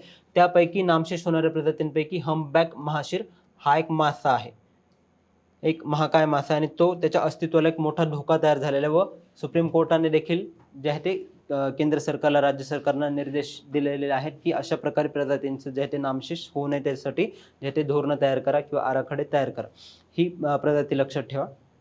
एक मासा आहे तो क्रिटिकली एंडेंजर्ड, त्याकरताच जे आहे ते IUCN ने देखील त्यांना तिथे स्टेटस दिलेलं आहे. नंतर आता जागतिक स्तरावर गोड्या पाण्याचे जागतिक हॉटस्पॉट कोणाला देण्यात आलेले आहे? बघा टिटिकाका सरोवर बोलिव्हिया आणि पेरू ह्या 2 देशांदरम्यान आहे. टिटिकाका सरोवर जर तुम्हाला प्रश्न आला कोणत्या 2 देशांदरम्यानचं सरोवर आहे, तर बाउंड्री आहे ही बोलिव्हिया आणि पेरू. त्यानंतर दुसरं व्हिक्टोरिया सरोवर ते केनिया, टांझानिया आणि युगांडा ह्या देशांमधील महत्त्वाचं सरोवर आहे. केनिया, टांझानिया आणि युगांडा. नंतर श्रीलंकेचा ओला भाग किंवा वेट झोन आणि चौथं पश्चिम घाट भारत. 4 स्थळांना जे आहे ते असा दर्जा देण्यात आलेला आहे. एक टिटिकाका सरोवर, व्हिक्टोरिया सरोवर, श्रीलंकेचा वेट झोन आणि पश्चिम घाट भाग. त्यानंतर पुढची news, global plastic action partnership. Global plastic action partnership जी आहे ती देखील न्यूजमध्ये होती. सुरुवात न्यूजमध्ये का होती? कारण नवीन सदस्य जे आहेत त्यामध्ये ॲड झालेत. अँगोला, Bangladesh, Gabon, Guatemala, Kenya, Senegal आणि टांझानिया. आता हे देश लक्षात ठेवण्याची गरज नाही. ऑर्गनायझेशन न्यूजमध्ये होती म्हणून ती आपण तिच्याबद्दल बघूया. ग्लोबल प्लास्टिक ॲक्शन पार्टनरशिप जर तुम्हाला विचारण्यात आलं याची सुरुवात जी आहे ती कधी झाली, तर 2018 या वर्षी झाली. वर्ल्ड इकॉनॉमिक फोरमच्या सस्टेनेबल डेव्हलपमेंट इम्पॅक्ट समिट दरम्यान जी आहे ती याची सुरुवात झालेली आहे. वर्ल्ड इकॉनॉमिक फोरमच्या सस्टेनेबल डेव्हलपमेंट इम्पॅक्ट समिट दरम्यान 2018 ह्या वर्षी. त्याच्यावर एक्सिलरेटिंग द सर्क्युलर इकॉनॉमी म्हणजे चक्रीय अर्थव्यवस्था चालू करण्यासाठी. चक्रीय अर्थव्यवस्था म्हणजे काय? Reuse, reduce, recycle. Reduce, reuse, recycle म्हणजे जर प्लास्टिक असेल तर त्याचा पुनर्वापर झाला पाहिजे. जे काही टाकाऊपासून टिकाऊ गोष्टी तयार करणे व त्याच्यासाठी धोरणं बनवणे, आराखडे बनवणे आणि त्यांच्यासाठी देशांना मार्गदर्शन करण्यासाठीचं एक महत्त्वाचा एक प्लॅटफॉर्म आहे किंवा पार्टनरशिप आहे. बघा, platform for accelerating the circular economy आणि फ्रेंड्स ऑफ ओशन ॲक्शन यांचा एक प्लास्टिक करारावरचं किंवा प्लास्टिक या वस्तूवरचा एक महत्त्वाचा पिलर आहे हा. एकूण 25 सदस्य आहेत त्याचे. आणि महत्त्वाचं म्हणजे काय, इतर देश 25 सदस्यांपैकी 24 याचे देश आहेत आणि भारतातून महाराष्ट्र राज्य हे देखील ह्या पार्टनरशिपचं सदस्य राज्य आहे. भारतातील महाराष्ट्र राज्याचा देखील समावेश आहे. एकमेव राज्य आहे ते या ग्लोबल प्लास्टिक ॲक्शन पार्टनरशिपमध्ये. म्हणून जे आहे ते महत्त्वाचं आहे, हे लक्षात असू द्या. आणि अलीकडेच अँगोला, बांगलादेश, गॅबान, ग्वाटेमाला, केनिया, सेनेगल आणि टांझानिया यांचा देखील इथे समावेश करण्यात आला, ज्यामध्ये भारतातील महाराष्ट्र राज्याचा देखील समावेश आहे. बघा, तर ग्लोबल प्लास्टिक ॲक्शन पार्टनरशिप जे आहे GPAP त्याचं कार्य काय, तर सरकार, व्यवसाय आणि नागरी समाजांना एकत्र आणून प्लास्टिक प्रदूषणाच्या संकटाविरुद्ध जागतिक प्रतिसाद तयार करणे किंवा चक्रीय अर्थव्यवस्था त्याच्यासाठी जे आहे ती त्याला चालना देणे आणि कृती आणि गुंतवणूक करणे. देशांना नॅशनल ॲक्शन रोडमॅप विकसित करण्यास आणि कचरा व्यवस्थापनासाठी गुंतवणूक करण्यास, प्लास्टिकचा कमी वापर करण्यास जे आहे ते प्रोत्साहन देणे. पुढची न्यूज पाहूयात. ग्लोबल ड्रॉट आउटलुक 2025चा जो आहे तो जारी करण्यात आलेला आहे. जर प्रश्न आला ग्लोबल ड्रॉट आउटलुक किंवा जागतिक दुष्काळ आराखडा कोणत्या संस्थेद्वारे जो आहे तो पब्लिश करण्यात आलेला आहे, तर OECD, Organisation of European countries जे आहे ते OECD देशांद्वारे हा तिथे आराखडा जो आहे तो पब्लिश करण्यात आलेला आहे. Organisation for Economic Cooperation and Development, Organisation for Economic Cooperation and Development ह्या संस्थेद्वारे प्रकाशित करण्यात आले ग्लोबल ड्रॉट आउटलुक 2025चा. एवढं फक्त लक्षात असू द्या. त्यामध्ये मग सध्या पृथ्वीचे 40% भाग अधिक वारंवार आणि तीव्र दुष्काळाचा जो आहे तो सामना करतोय किंवा त्याचे स्वरूप जे आहे ते बदलते. दुष्काळाची कल आणि देशांना कशा प्रकारे त्याचा कमी पर्जन्यामुळे जे आहे ते सामना करावा लागतो त्याच्यावर तिथे त्या रिपोर्टमध्ये प्रकाश टाकण्यात आलेला आहे. OECD संस्था लक्षात असू द्या. त्या OECD या संस्थेमध्ये युरोपियन किंवा खास करून विकसित देशांचा समावेश आहे, जे western European countries, America, south Korea, Japan, Australia, New Zealand या देशांचा तिथे समावेश आहे. ते सदस्य देश आहेत त्याचे. भारत OECDचा सदस्य देश नाही. त्यानंतर गोनेरी इनलँड मॅनग्रोव्स किंवा खारफुटी वने जी आहे ती न्यूजमध्ये होती. गुजरातचं पहिलं जैवविविधता वारसा स्थळ म्हणून याची घोषणा करण्यात आलेली आहे, हे लक्षात असू द्या. परिसंस्थांच्या संरक्षणासाठी गुजरात सरकारने कच्छ जिल्ह्यातील गुनेरी गावातील इनलँड मॅनग्रोव्स किंवा खारफुटी वनांना जो आहे तो अधिकृतपणे पहिला जैवविविधता वारसा स्थळ, बायोडायव्हर्सिटी हेरिटेज साईट म्हणून घोषित करण्यात आलेला. आता बायोडायव्हर्सिटी ॲक्ट 2002चा जो आहे जैवविविधता कायदा,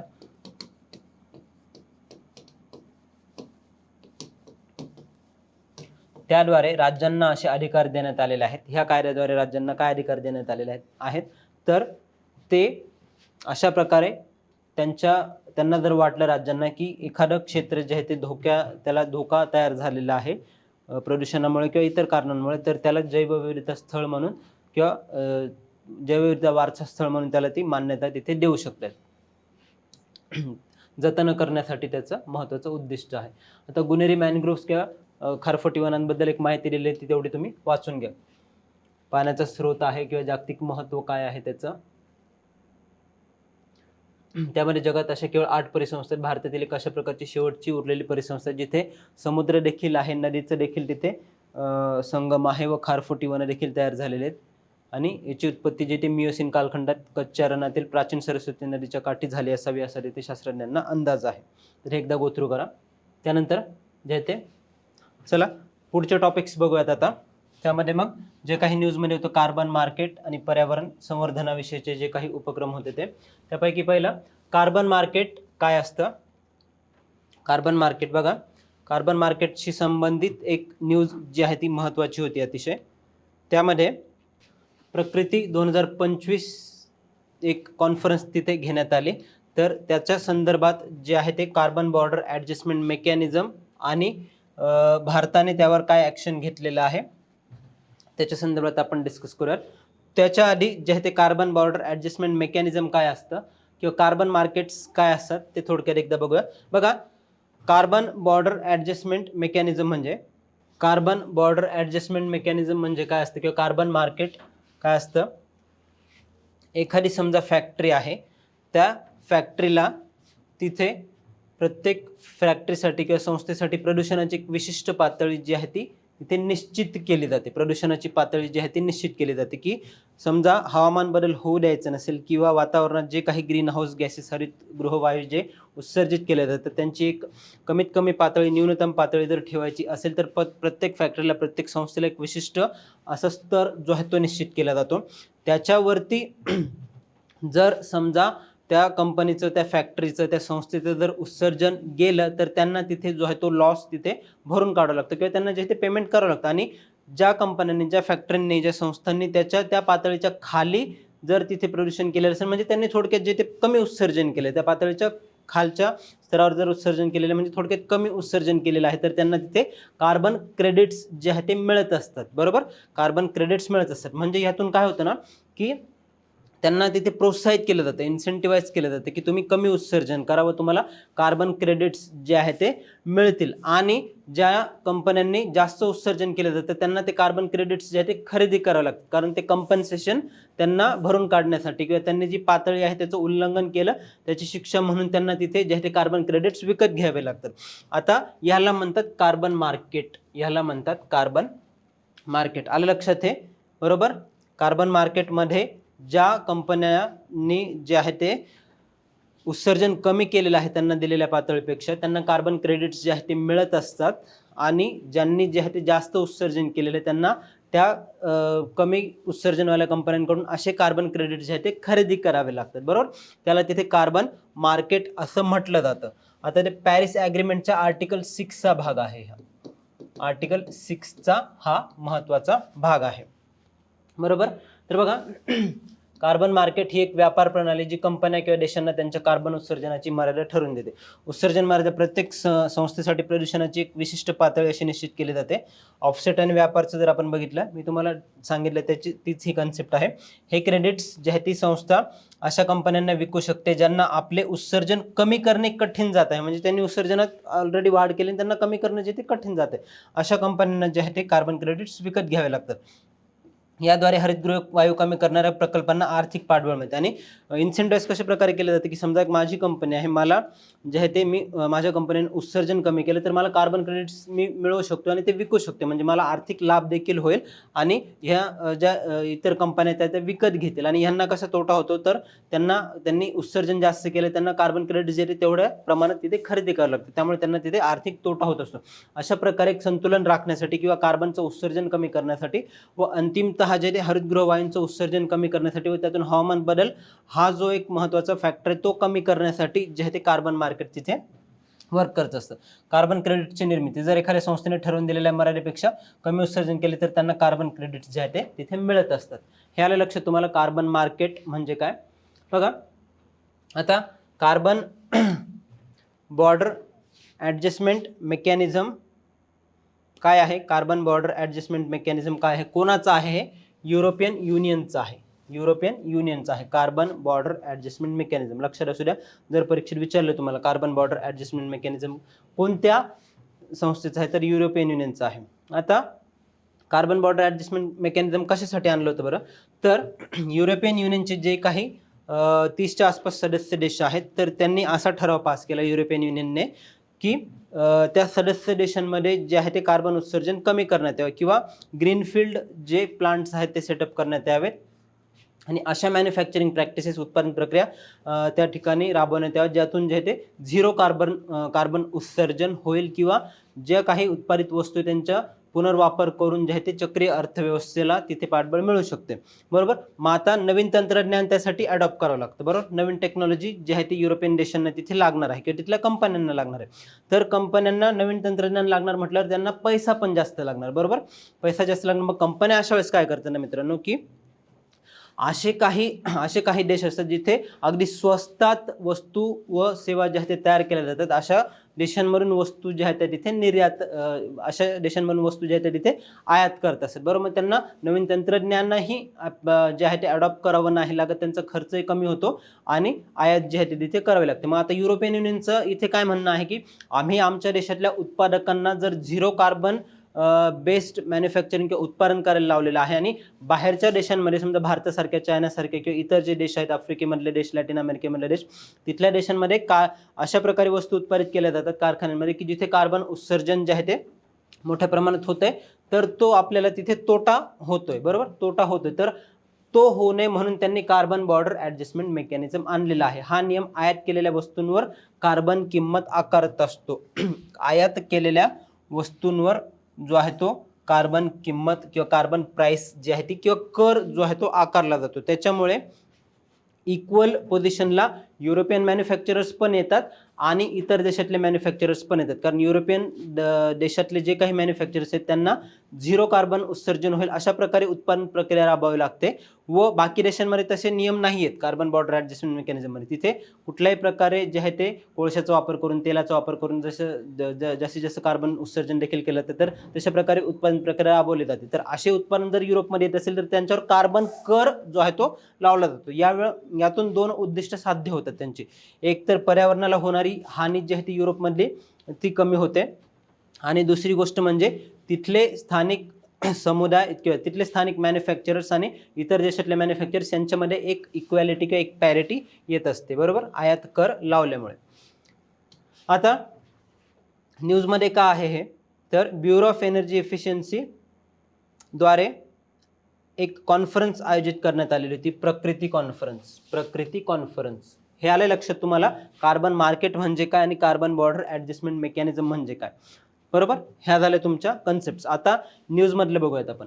तर एक कॉन्फरन्स आयोजित करण्यात आलेली होती प्रकृती 2025 नावाची. प्रकृतीचा फुल फॉर्म काय होतो promoting resilience awareness knowledge and resources for integrating transformational initiative. खूप मोठा लॉंग फॉर्म आहे त्याचा. एवढा पूर्ण लक्षात ठेवण्याची गरज नाही. फक्त प्रकृती एवढं लक्षात ठेवा. Promoting resilience awareness knowledge and resources for integrating transformating initiative. ती कोणी लॉन्च केली की ती बैठक कोणी घेतली होती परिषद कोणी घेतलेली होती तर ब्युरो ऑफ एनर्जी इफिशियन्सी कशासाठी आयोजित करण्यात आलेली होती. त्यामध्ये ह्या परिषदेत कार्बन मार्केट समोरील आव्हाने आणि संधींवर चर्चा करण्यासाठी किंवा युरोपने जो आहे तो 1 जानेवारी 2026 पासून कार्बन बॉर्डर ॲडजस्टमेंट मेकॅनिझम ही संकल्पना अंमलात आणण्यास सुरुवात केलेली आहे. तर ह्याचा भारताच्या अर्थव्यवस्थेवर भारताच्या निर्यातदारांवर कशा प्रकारे प्रभाव होऊ शकतोय कसा परिणाम होऊ शकतोय व भारत त्यातून कशा प्रकारे मार्गक्रमण करू शकतो त्याच्यासाठी ही प्रकृती परिषद जी आहे ती अरेंज करण्यात आलेली होती. आलं लक्षात. परिषदेतील महत्त्वाचे मुद्दे काय होते तर भारताचे कार्बन मार्केट युरोपियन युनियनच्या कार्बन बॉर्डर ॲडजस्टमेंट मेकॅनिझम सारख्या जागतिक धोरणांमुळे प्रभावित होत असल्याचे अधोरेखित करण्यात आले. कारण बघा ना आतापर्यंत भारतातून जे काही steel cement fertilisers petroleum products जे आहे ते भारत एक मोठा उत्पादक देश आहे यांचा आणि जे ते निर्यात पण करत असतो. तर भारताला जो रेव्हेन्यू मिळत होता आणि आधी जे काही निर्यात युरोपियन देशांमध्ये होती ती करमुक्त होती. त्यावर कुठल्याही प्रकारचा अतिरिक्त कर नव्हता. आता युरोपियन युनियनने भारताच्या किंवा इतरही देशांच्या आपण स्पेसिफिकली भारताचा विचार करूयात भारताच्या अशा आयातीवर जो आहे तो तिथे कर लावलेला आहे. भारताकडून तिथल्या देशांमध्ये होणाऱ्या आयातीवर जो तो कर लावलेला आहे. तर त्याचा तोटा कुठेतरी भारतीय उत्पादकांना होतोय भारतीय उद्योगांना होतोय. त्याचं विचारमंथन करण्यासाठी ही प्रकृती परिषद आयोजित करण्यात आली होती. याचा प्रामुख्याने परिणाम जो पोलाद आणि उच्च उत्सर्जन करणाऱ्या क्षेत्रांवर होतोय. समजा आधी भारताच्या उत्पादकांना युरोपमध्ये एखादं प्रोडक्ट नेण्यासाठी समजा स्टील नेण्यासाठी 100 रुपये लागत असेल, तर आता त्यांनी जो टॅक्स लावला त्याच्यानुसार 150 रुपये लागतं, बरोबर. म्हणजे त्यांना जो आहे तो तोटा तिथे होतोय. मग हे परिणाम कमी करण्यासाठी तातडीने देशांतर्गत सुधारणांची गरज आहे असं देखील या प्रकृती कॉन्फरन्समध्ये अधोरेखित करण्यात आलं. हे आलं लक्षात तुम्हाला. ह्या परिणामांचं युरोपियन युनियनचा कार्बन बॉर्डर ऍडजस्टमेंट मेकॅनिझमचा आयात केलेल्या वस्तूंवर न्याय कर जो आहे तो त्याच्यावर कशा प्रकारे भारत मार्गक्रमण करू शकतो त्याच्यासाठी ही कॉन्फरन्स आयोजित करण्यात आली होती. कार्बन मार्केटचं मी तुम्हाला उदाहरण दिलं. आता कार्बन मार्केटचे हे लक्षात असू द्या, प्रकृती कॉन्फरन्स कोणी आयोजित केली होती? ब्युरो ऑफ एनर्जी एफिशियन्सी, ती ऊर्जा मंत्रालयाच्या अंतर्गत एक स्वायत्त संस्था आहे आणि एक वैधानिक संस्था देखील आहे. 2003ला स्थापन झालेली. बघा, कार्बन मार्केटचे प्रकार, त्यामध्ये अनिवार्य मार्केट, कंप्लायन्स मार्केट असतं. त्याचं स्वरूप कायदेशीर आणि सरकारी नियमानुसार चालते. कंपन्यांना उत्सर्जनाच्या मर्यादेचे पालन करणे कायद्याने बंधनकारक जे आहे ते करण्यात आलेलं आहे. त्यानंतर उदाहरणार्थ युरोपियन युनियनची उत्सर्जन व्यापार प्रणाली, इमिशन ट्रेडिंग सिस्टीम. स्वैच्छिक मार्केट किंवा व्हॉलंटरी मार्केट स्वयंस्फूर्त आणि जबाबदारीवर आधारित असते ते. याचा उद्देश जो आहे तो संस्था पर्यावरणाप्रती आपली जबाबदारी म्हणून स्वखुशीने कार्बन क्रेडिट्सची खरेदी विक्री जे ते करत असतात. आणि सोशल रिस्पॉन्सिबिलिटी उपक्रम म्हणून देखील, कॉर्पोरेट सोशल रिस्पॉन्सिबिलिटी म्हणून असा उपक्रम तिथे कंपन्या राबवत असतात. बघा, आता कार्बन मार्केटचं जर आपण थोडंसं त्याचं हिस्ट्रीमध्ये त्याची पार्श्वभूमीमध्ये जर बघितली, कार्बन मार्केट्स बघतो थोडं डिटेलमध्ये जाऊया, कारण महत्त्वाचे टॉपिक्स आहेत, यावर आधी प्रश्न आलेले आहेत, भविष्यात ते येऊ शकतात. बघा, पॅरिस करार जो आहे कलम 6, पॅरिस ॲग्रीमेंट आर्टिकल 6 अतिशय महत्त्वाचं आर्टिकल आहे, हे तुम्हाला माहीतच पाहिजे. आर्टिकल 6 काय सांगतं पॅरिस ॲग्रीमेंटचं? तर पॅरिस कराराच्या अंतर्गत कलम 6च्या अंतर्गत जे त्या आंतरराष्ट्रीय कार्बन मार्केटला अधिकृत मान्यता देण्यात आली आहे. या माध्यमातून देश एकमेकांना उत्सर्जन कमी करण्यासाठी जागतिक स्तरावर सहकार्य जे आहे ते करू शकतात. जागतिक स्तरावर जे आहे ते कार्बन मार्केटचं एक व्यवस्थापन करण्यासाठी ची योजना जी आहे ती कलम 6मध्ये सांगण्यात आली. आता तुम्ही म्हणाल की जागतिक स्तरावर कशा प्रकारे याचं मेकॅनिझम चालतं? समजा अमेरिका हा एक देश आहे आणि भारत हा एक देश आहे. अमेरिकेला काहीतरी एक उत्सर्जनाची पातळी ठरवून देण्यात आलेली, भारताला एक उत्सर्जनाची त्यांच्या औद्योगिक प्रगतीनुसार जी उत्सर्जनाची पातळी जी आहे ती ठरवून देण्यात आलेली. समजा अमेरिकेला जे आहे ते काही कारणास्तव त्यांची उत्सर्जन पातळी गाठणं शक्य नाही झालं, त्यांचं उत्सर्जन जे आहे ते जास्त झालं, आणि भारताला जे आहे ते भारताने त्यांच्या ज्या घालून दिलेल्या पातळीपेक्षा कमी कार्बनचं उत्सर्जन केलं, तर भारताला काय होईल? आता भारताला कार्बन क्रेडिट्स मिळतील ना, बरोबर, कारण भारताने त्यांना जी लिमिट होते त्याच्यापेक्षा कमी उत्सर्जन केलं, त्याच्यामुळे भारताला कार्बन क्रेडिट्स मिळतील. आणि अमेरिकेने जास्त केले, आता इथे काय होईल ना, इथे भारत जो आहे तो अमेरिकेला असे क्रेडिट्स तिथे विकू शकतो, किंवा अमेरिका भारताकडून असे क्रेडिट्स जे आहे ते विकत घेऊ शकते. तर अशा प्रकारे जे आहे ते तिथे अमेरिका आणि भारत जो आहे तो अमेरिकेला तिथे क्रेडिट्स जे आहे ते विकत देऊ शकतो. तर हे मेकॅनिझम ॲक्टिवेट करण्यासाठी आर्टिकल 6ची जे आहे ती तिथे पॅरिस करारामध्ये अंतर्भूत करण्यात आलेलं होतं. देश एकमेकांना उत्सर्जन कमी करण्यासाठी जागतिक स्तरावर सहकार्य करू शकतात, बरोबर. तर त्यामध्ये काही महत्त्वाचे बघा, आर्टिकल 6.2 काय सांगतं आपल्याला? आर्टिकल 6.2 त्यामध्ये हे लिहून घ्या तुम्ही.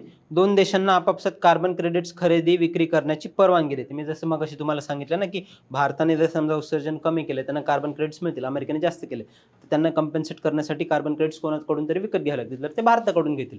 तर ते आर्टिकल 6.2 मध्ये सांगण्यात आलेलं आहे. 2 देशांना आपापसात कार्बन क्रेडिट्स खरेदी विक्री करण्याची परवानगी देते. नंतर 6.4 काय आहे? तर क्योटो प्रोटोकॉल एक होता. क्योटो प्रोटोकॉल 1998ला स्थापन झालेला क्योटो प्रोटोकॉल, तो देखील जागतिक हवामान बदल विरोधीचा एक महत्त्वाचा करार आहे.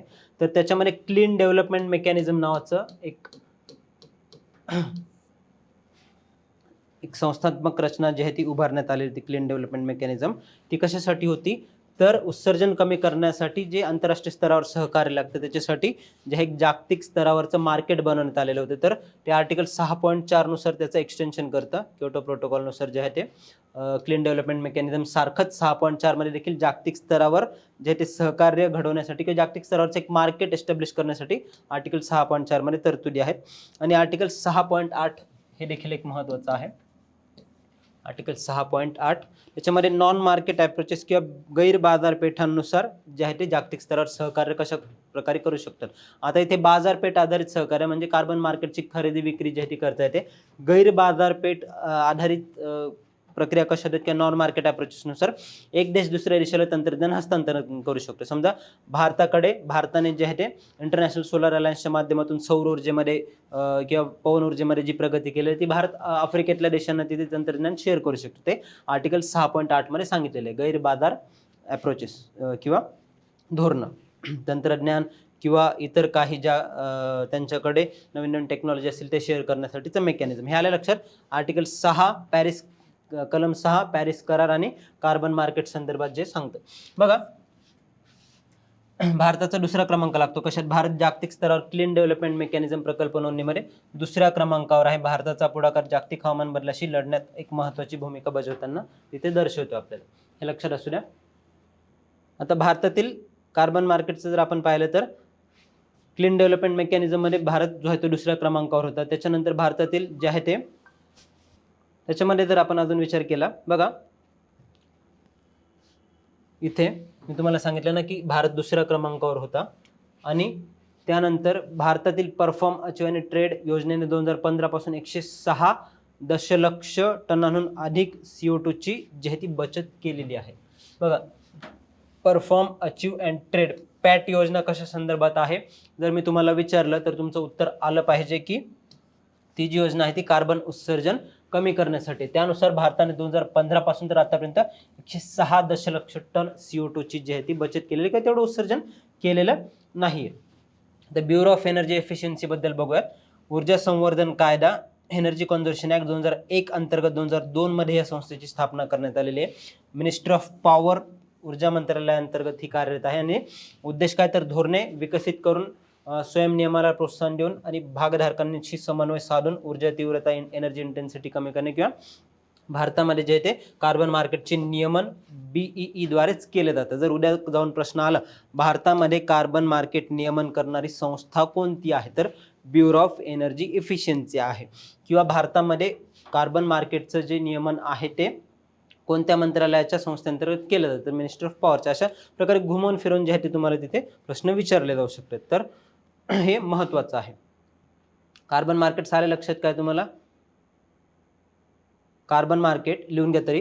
कार्बन मार्केट ही एक व्यापार प्रणाली आहे जी कंपन्या किंवा देशांना त्यांच्या कार्बन उत्सर्जनाची मर्यादा ठरवून देते. जर एखाद्या संस्थेने ठरवून दिलेल्या मर्यादेपेक्षा कमी उत्सर्जन केले तर त्यांना कार्बन क्रेडिट्स मिळतात.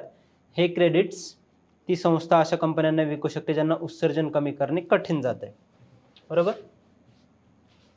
तर याचे फायदे काय बरं. तर ऑब्व्हियसली तुम्ही पण सांगू शकता की प्रदूषण कमी करण्यास प्रोत्साहन दिलं जातं, निधीची उपलब्धता, बरोबर, विक्रीतून मिळणारा पैसा. समजा भारताने अमेरिकेला कार्बन क्रेडिट्स विकले किंवा एखाद्या कंपनी दुसऱ्या कंपनीला विकले तर तो जो मिळणारा पैसा तो अक्षय ऊर्जा किंवा वृक्षारोपणासारखे किंवा इतर पर्यावरणपूरक प्रकल्पांसाठी वापरता येतो आणि हवामान बदलाशी जो आहे तो तिथे संयुक्तिकपणे लढा देता येतो.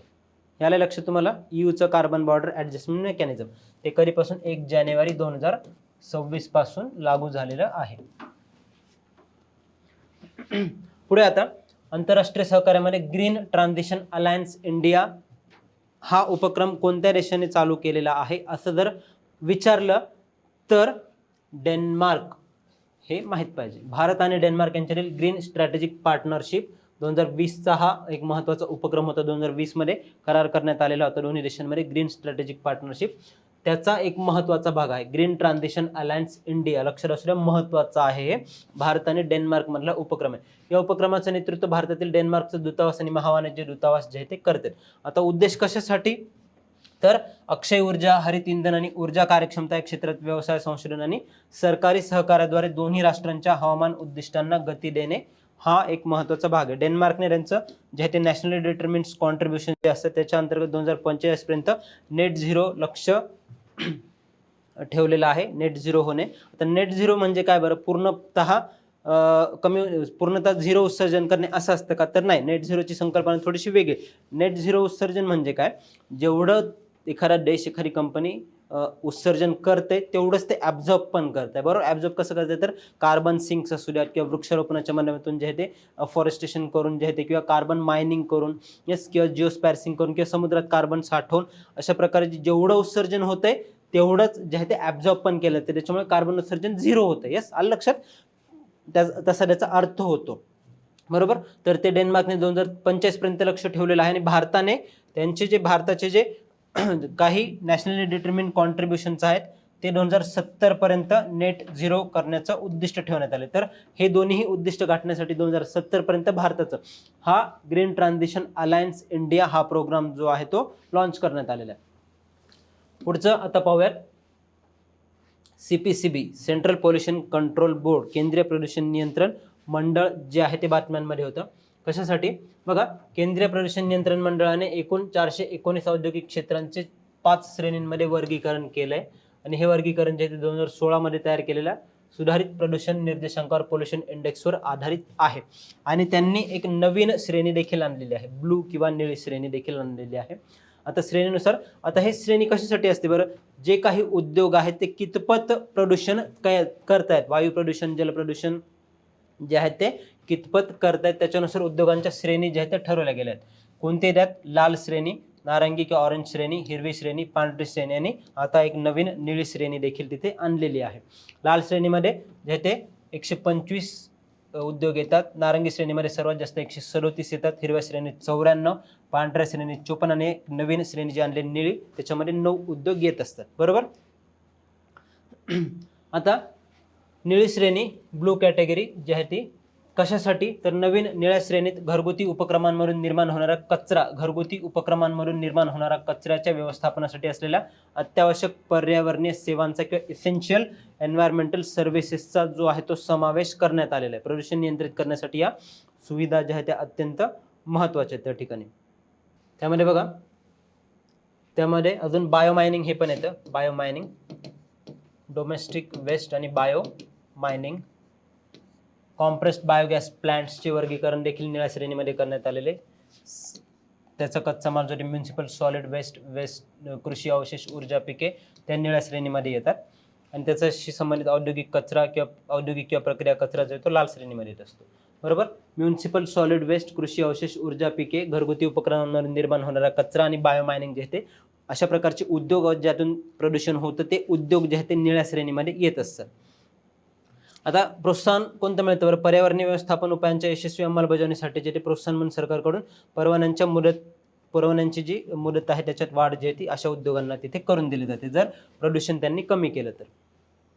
ह्या श्रेणी ज्या आहेत त्या लक्षात असू द्या काय आहेत त्या नवीन कार्यपद्धतीद्वारे जे ते घटकांमुळे प्रदूषण ह्या घटकांमुळे जे आहे ते होणाऱ्या प्रदूषणाला जे आहे ते वेटेज देण्यात आलेले. बघा आता हे वर्गीकरण आणि उद्योग, आता लाल श्रेणी जी आहे ती आपण बघितली त्याच्यामध्ये पोल्युशन इंडेक्स जो आहे तो 80च्या खाली असतो, 80 पेक्षा जास्त असतो तो. त्यामध्ये सिमेंट, ऑटोमोबाईल्सची उत्पादने, डिस्टिलरीज अशा प्रकारचे उद्योग जे आहे ते येत असतात.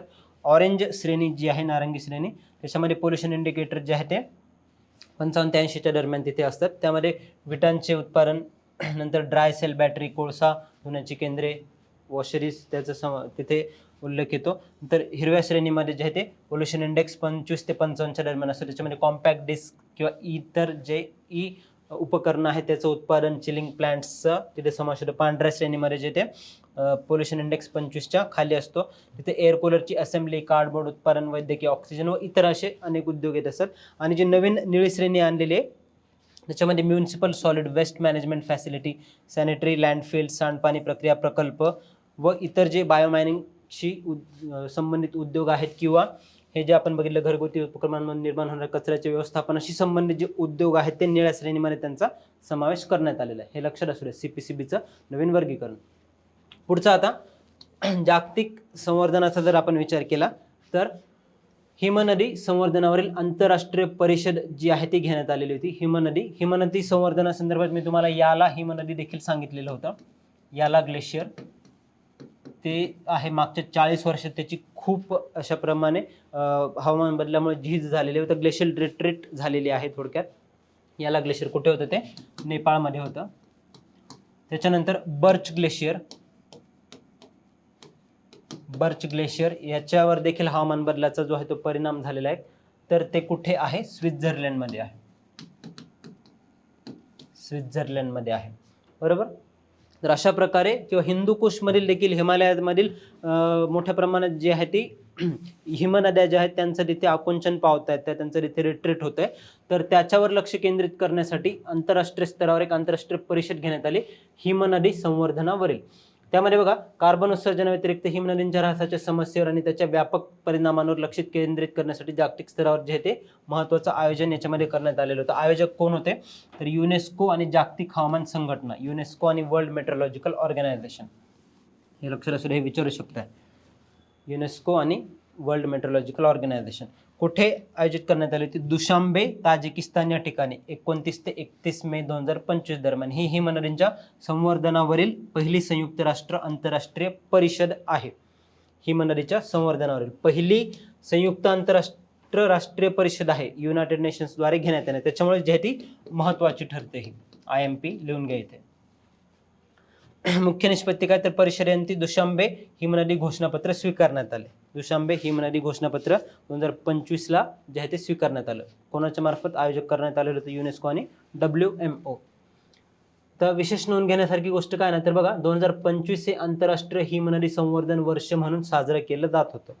2025 वर्ष आंतरराष्ट्रीय हिमनदी संवर्धन वर्ष, हे देखील लक्षात असू द्या. त्याकरता जे ती तिथे परिषद घेण्यात आलेली होती. नंतर पुढची न्यूज महत्त्वाची, त्यामध्ये पर्यावरण आणि आरोग्याची सांगड घालणारा एक स्थानिक उपक्रम कोणता? नेटिव्ह फूड मॅटर्सचं उद्घाटन करण्यात आलं. नेटिव्ह फूड मॅटर्सचं उद्घाटन कुठे केलं? तर वाडा, जिल्हा पालघर, महाराष्ट्र राज्य येथे या उपक्रमाची सुरुवात जी ती करण्यात आली. कोणाच्या हस्ते? तर पर्यावरण, वन आणि हवामान बदल मंत्री भूपेंद्र यादव यांच्या हस्ते जे ते गोवर्धन इको विलेज वाडा या गावात जिल्हा वाडा तालुक्यात जिल्हा पालघर इथे जे ते करण्यात आलं. त्याच्यामध्ये बघा, नेटिव्ह फूड मॅटर्स त्याच्यावरून समजून घ्या की लोकसहभागातून चालवल्या जाणाऱ्या मोहिमा. त्यामध्ये मग जे स्थानिक जे काही अन्न आहे त्याच्या प्रोत्साहनासाठी, त्याच्या उत्पादनासाठीचा एक लोकसहभाग वाढावा त्याच्यासाठीचा हा एक महत्त्वाचा उपक्रम आहे व सरकारचा देखील त्याला तिथे पाठिंबा आहे. भरड धान्यांचा जसे की ज्वारी, बाजरी, नाचणी रोजच्या जेवणात पुन्हा समावेश करणे व त्याचं जे ते उत्पादन वाढवणे आणि जास्तीत जास्त लोकांपर्यंत पोहोचवणे, हेल्दी लिव्हिंगसाठी, हेल्दी इटिंगसाठी जे आहे ते नेटिव्ह फूड मॅटर्स हा उपक्रम राबवण्यात आला. त्याच्यामध्ये मग मेरी माटी मेरी थाली किंवा पोषण सखा सखी असे लोकसहभागातून चालवल्या जाणाऱ्या मोहिमा आहेत. या माध्यमातून मानवी आरोग्य आणि स्थानिक पर्यावरणाचे रक्षण देखील ते साध्य केले जाते. हे लक्षात असू द्या. त्यानंतर पुढची एक महत्त्वाची न्यूज, सिमलीपाल राष्ट्रीय उद्यान. सिमलीपाल आदी वन्यजीव अभयारण्य होतं, त्याचं आता राष्ट्रीय उद्यान करण्यात आलेलं आहे. भारताचं 107वे राष्ट्रीय उद्यान असणार आहे, 107, आणि ओडिशातील दुसरं असणार आहे. कुठे आहे हे? ओडिसामध्ये आहे सिमलीपाल राष्ट्रीय उद्यान. जर परीक्षेत प्रश्न आला जोड्या लावामध्ये विचारू शकतात की सिमलीपाल जे आहे ते कुठे आहे. बरोबर. तर ते किंवा इतर जर व्याघ्र प्रकल्प बघितले आपण तर सतकोसिया व्याघ्र प्रकल्प हा देखील ओडिसामध्ये आहे. सतकोसिया.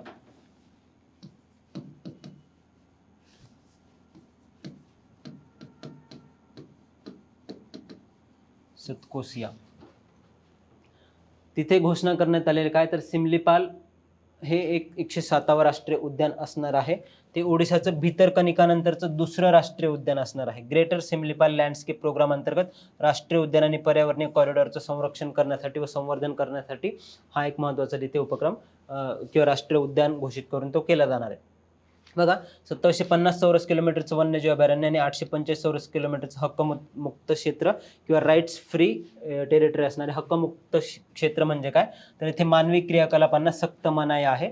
म्हणजेच की क्रिटिकली एंडेंजर्ड किंवा एंडेमिक स्पेसिस जे आहेत ते स्थानिक प्रजाती इथे आढळतात, त्याच्याकरता तिथे कुठल्याही प्रकारे मानवी क्रियाकलापांना, आर्थिक क्रियाकलापांना परवानगी नसणार आहे. आणि उर्वरित जो भाग आहे तिथे मर्यादित मानवी क्रियाकलापांना परवानगी देण्यात येईल. लक्षात ठेवा, सिमलीपाल कुठे? ओडिसामध्ये. ओडिशाचं दुसरं आणि भारतात 107वे राष्ट्रीय उद्यान ते आता असणार आहे. घोषणा त्याची करण्यात आलेली. नंतर त्याचं जर आपण महत्त्व बघितलं तर प्राणी आणि वनस्पती दुर्मिळता का आहे, युनिकनेस का आहे याचं, जगातील मेलॅनिस्टिक वाघांचे एकमेव नैसर्गिक घर आहे हे. गडद रंगाचे, नॉर्मली जे आपण वाघ बघतो त्याच्यापेक्षा जास्त डार्क शेडचे, असे ब्राऊन आणि ब्लॅक डार्क शेडचे वाघ जे आहे ते इथे आढळतात आणि ते एकमेव ठिकाणी भारतात आढळतात, त्याच्यामुळे महत्व आहे याचं, हे लक्षात असू द्या. जर परीक्षेत विचारलं, आता आपले जे लेक्चर्स आहेत ते एक्झाम ओरिएंटेड फॉर्मॅटमध्येच असतात, की परीक्षेमध्ये काय जे आहे ते महत्त्वाचं आहे तिथे येऊ शकते. इन केस जर विचारण्यात आलं मेलॅनिस्टिक टायगर्स जे आहे ते भारतात कुठे सापडतात, तर सिमलीपाल राष्ट्रीय उद्यान ओडिशामध्ये ते आढळतात, एकमेव नैसर्गिक घर आहे. आणि इतरही 40 रॉयल बेंगॉल टायगर्स जे आहे ते इथे आढळतात. नंतर ओडिशातील हत्तींच्या एकूण संख्येच्या 25% हत्ती सिमलीपालमध्ये आढळतात. 104 ऑर्किड प्रजाती ज्या आहेत त्या अनेक स्थानिक किंवा एंडेमिक प्रजाती आहेत त्या देखील इथे आढळतात. भौगोलिक प्रदेश जर पाहिलं तर यांचा डेक्कन पेनिन्सुलर बायोग्राफिक झोन, छोटा नागपूर प्लॅटो प्रांत आणि महानदीचा जो प्रदेश आहे त्याचा इथे भाग आहे हा. नैसर्गिक वैशिष्ट्ये लक्षात ठेवा, शिखरे इथे खैरी, बुरू आणि मेघाशिनी ही शिखरे आहेत. बरेही पाण्याने जोरंदा हे धबधबे आहेत आणि साल वृक्ष, आर्द्र पानझडी आणि निमसदाहरित प्रकारची वने तिथे आढळतात. मयूरभंज जिल्ह्यामध्ये आहे हे. त्यानंतर अजून एक महत्त्वाची न्यूज, ही देखील इम्पॉर्टंट आहे, कारण जेव्हा महाराष्ट्र सरकारने 2016 मध्ये जे आहे ते स्टेट बटरफ्लाय डिक्लेअर केलेलं होतं. कोणतं आहे? महाराष्ट्राचं स्टेट बटरफ्लाय असं करणारं महाराष्ट्र हे देशातील पहिलं राज्य होते, की राज्य फुलपाखरू घोषित करणारं देशातील पहिलं राज्य कोणतं होतं, तर महाराष्ट्र. त्याच्यावर UPSC मध्ये प्रश्न पण आलेला होता, बरोबर. ते कोणतं होतं? Blue Mormon. Blue Mormon. तर आता त्याच धर्तीवर जे आहे ते केरळने भारतातील पहिलं फुलपाखरू अभयारण्य जे आहे ते घोषित केलेलं आहे. पहिलं फुलपाखरूंचं अभयारण्य घोषित केलेलं आहे. कोणत्या राज्याने विचारलं, तर केरळ ह्या राज्याने. पश्चिम घाटामधील कन्नूर जिल्हा जो आहे केरळ राज्यातील, त्याच्यामध्ये हे फुलपाखरू अभयारण्य असणार आहे. आणि अरालम वन्यजीव अभयारण्यात त्याचा समावेश असणार आहे. अरालम वन्यजीव अभयारण्यामध्येच जे आहे ते भारतातील पहिलं फुलपाखरू अभयारण्य स्थापन करण्यात आलेलं आहे. अरालम वाईल्ड लाईफ सँक्च्युरी किंवा अरालम वन्यजीव अभयारण्य कुठे आहे असं जरी विचारलं तरी केरळ हे माहीत पाहिजे तुम्हाला, आणि त्याच्यातच जे आहे ते हे फुलपाखरू अभयारण्य देखील असणार आहे. बघा, 50 चौरस किलोमीटर क्षेत्रावर असणार आहे. पश्चिम घाटातील संपन्न निसर्ग क्षेत्र आहे कन्नूर जिल्हा केरळमध्ये. फुलपाखरांसाठी समर्पित भारतातील पहिलेच अभयारण्य. इथे 266हून अधिक दुर्मिळ आणि लुप्तप्राय फुलपाखरांच्या प्रजातींचं घर आहे हे अरालम वन्यजीव अभयारण्य. महत्वाची माहिती आहे. त्यानंतर प्रजातींसाठी बिग कॅट ट्रॅकिंगच्या अंतर्गत जे आहे ते काही महत्वाचे तांत्रिक निर्णय जे आहे ते घेण्यात आले आहेत. बघा, त्यामध्ये हिमबिबट्या जे आहेत किंवा स्नो लेओपर्ड जे आहेत त्यांचं ट्रॅकिंग करण्यासाठी किंवा त्यांचं जे ते बिहेवियरल पॅटर्न समजून घेण्यासाठी किंवा त्यांची थोडक्यात गणना करण्यासाठी जे आहे ते एक सॉफ्टवेअर डेव्हलप करण्यात आले ते कॅटरॅट, CATRAT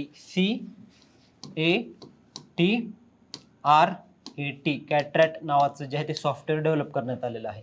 आर्टिफिशियल इंटेलिजन्स आणि न्यूरल नेटवर्क मॉडेल्स वापरून फोटोचे स्वयंचलित वर्गीकरण करणे, त्यांचा बिहेवियरल पॅटर्न स्नो लेओपर्डचा तो अभ्यासणे, त्यांची गणना करणे व त्याच्या संवर्धनासाठी प्रोजेक्ट स्नो लेओपर्ड सरकार राबवत असेल तर त्याच्या संवर्धनासाठी जे आहे ते प्रयत्न करणे. त्याच्याकरता कोणतं सॉफ्टवेअर? कॅटरॅट, बरोबर, हे तिथे वापरण्यात आहे. हिमालयन हिमबिबट्या स्नो लेओपर्ड, त्याची आयसन स्थिती कोणती आहे, तर व्हल्नरेबल ही आहे, असुरक्षित, व्हल्नरेबल, हे लक्षात असू द्या. आयसन स्थिती व्हल्नरेबल. नंतर वाघ, याच्यावर जो आहे UPSCच्या 2017च्या पूर्वपरीक्षेत प्रश्न विचारण्यात आला की एमस्ट्रिप्स काय आहे, एमस्ट्रिप्स कशा संदर्भात आहे, तर ते देखील वाघांच्या संवर्धनासाठी डेव्हलप करण्यात आलेले एक सॉफ्टवेअर टूल आहे. इथे फोटोंना जिओटॅग करण्यासाठी GPSचा वापर जो आहे तो एमस्ट्रिप्समध्ये केला जातोय, बरोबर. त्याच्याच धर्तीवर कॅटरॅट जे आहे ते हिमालयन हिमबिबट्यांसाठी डेव्हलप करण्यात आलेलं आहे. प्रश्न जो आहे तो महत्त्वाचा येऊ शकतोय. सिंहांसाठी देखील सिम्बा, गुज फॉरेस्ट, अलर्ट जेन, SYS अशी सॉफ्टवेअर जी आहे ती डेव्हलप करण्यात आलेली, हे लक्षात असू द्या. हिमालयन हिमबिबट्या, वाघ आणि सिंहांसाठी. इथे सिंहांसाठी देखील AI आधारित प्रणालीवर सॉफ्टवेअर हे सिम्बा, गुज फॉरेस्ट, अलर्ट जेन आणि SYS हे असणार आहे, AI प्रणालीवर आधारित. पुढे जाऊया. गाझियाबाद महानगरपालिकेचा ग्रीन म्युनिसिपल बॉन्ड. बघा, महत्त्वाचं काय आहे, कारण ग्रीन म्युनिसिपल बॉन्ड जारी करणारी गाझियाबाद उत्तर प्रदेशमधील ही भारतातील पहिली महानगरपालिका ठरली आहे. पहिली महानगरपालिका जी आहे ती कोणती ग्रीन म्युनिसिपल बॉन्ड जारी करणारी, तर गाझियाबाद ही ठरलेली आहे, उत्तर प्रदेशमध्ये आहे ती. त्याच्यामध्ये आता बॉन्ड जारी करणे म्हणजे काय, तर ह्या म्युनिसिपल बॉन्ड्सच्या माध्यमातून जो काही निधी उभारला जाईल तो पूर्णपणे जो आहे तो शाश्वत विकास उद्दिष्ट साध्य करण्यासाठी किंवा पर्यावरणीय रक्षण करण्यासाठी, संवर्धन करण्यासाठी जो आहे तो तिथे निधी वापरला जाणार आहे ग्रीन म्युनिसिपल बॉन्ड्सचा वापर करून. त्यामध्ये मग फिक्स्ड इन्कम इन्स्ट्रुमेंट्स, गुंतवणूकदारांनी दिलेल्या कर्जाचे प्रतिनिधित्व पारंपरिक बॉन्ड्स प्रमाणे ठराविक दराने व्याज देखील त्याचे गुंतवणूकदारांना दिलं जाईल.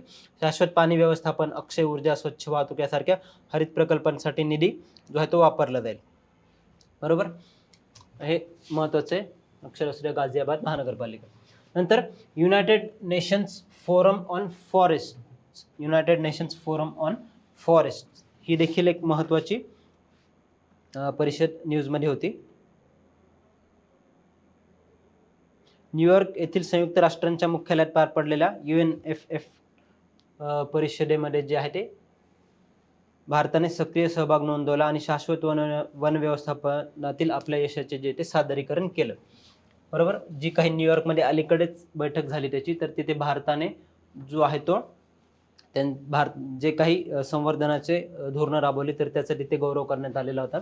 बघा, याची United Nations forum on forest जर तुम्हाला विचारलं, ची स्थापना 2000 साली इकोसॉक संयुक्त राष्ट्र आर्थिक आणि सामाजिक परिषद, सोशल अँड इकॉनॉमिक काउन्सिल अंतर्गत जी आहे ती स्थापना करण्यात आली.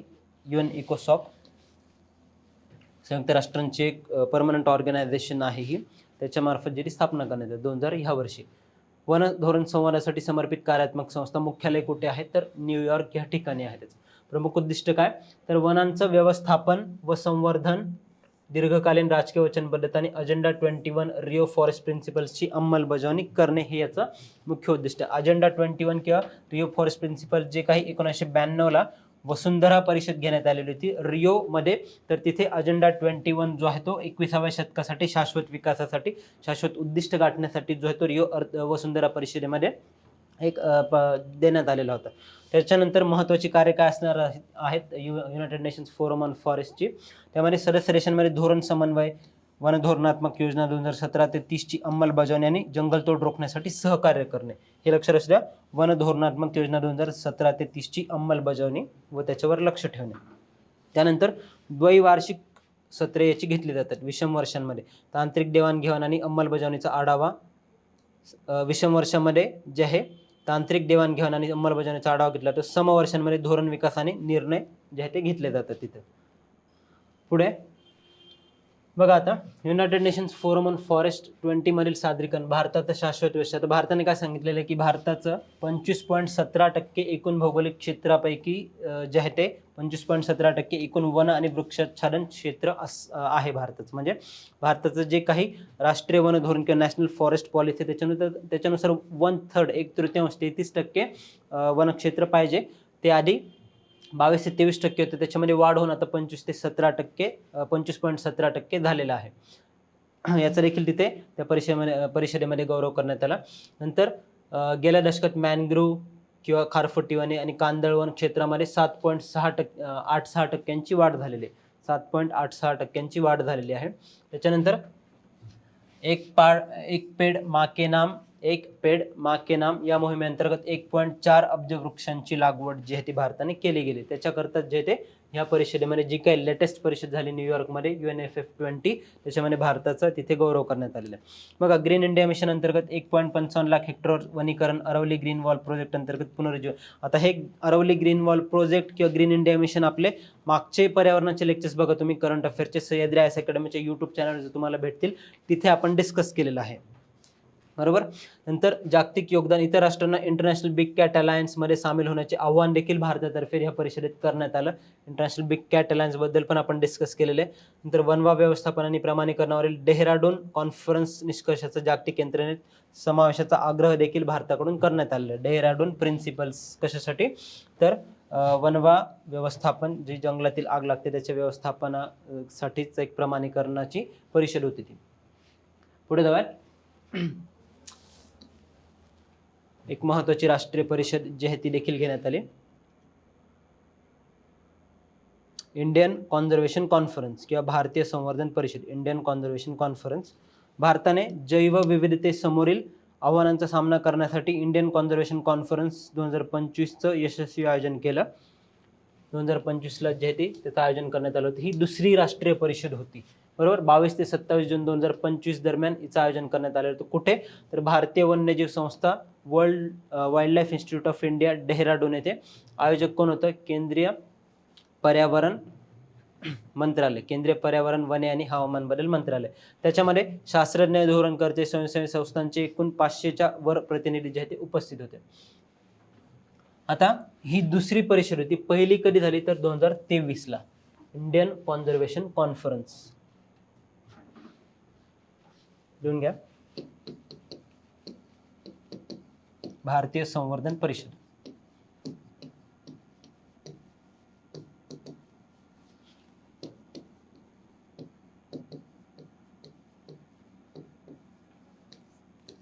पहिली 2023 मध्ये भरवण्यात आली होती. प्रोजेक्ट टायगरच्या सुवर्ण महोत्सवी वर्षात आणि इंटरनॅशनल बिग कॅट अलायन्सच्या घोषणेबाबत जी ती पहिल्यांदा 2023ला घेण्यात आली, 2025ला दुसरी परिषद घेण्यात आली.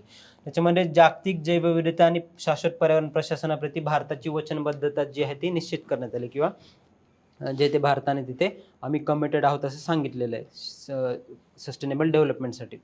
नंतर टेक ब्रिज, वन्यजीव तंत्रज्ञान क्षेत्रातील नवीन संशोधनासाठी सुरू केलेले नवीन व्यासपीठ हे जे त्याचे देखील सुरुवात करण्यात आलेली आहे. टेक ब्रिज कशासाठी आहे ते? तर वन्यजीव तंत्रज्ञान क्षेत्रातील नवीन संशोधनांसाठी सुरू केलेले एक नवीन व्यासपीठ असणार आहे टेक ब्रिज. लक्षात असू द्या. कुठे? इंडियन कॉन्झर्वेशन कॉन्फरन्समध्ये याची स्थापना करण्यात आलेली आहे 2025 मध्ये. सुरुवात 2023ला झाली. ही दुसरी परिषद होती.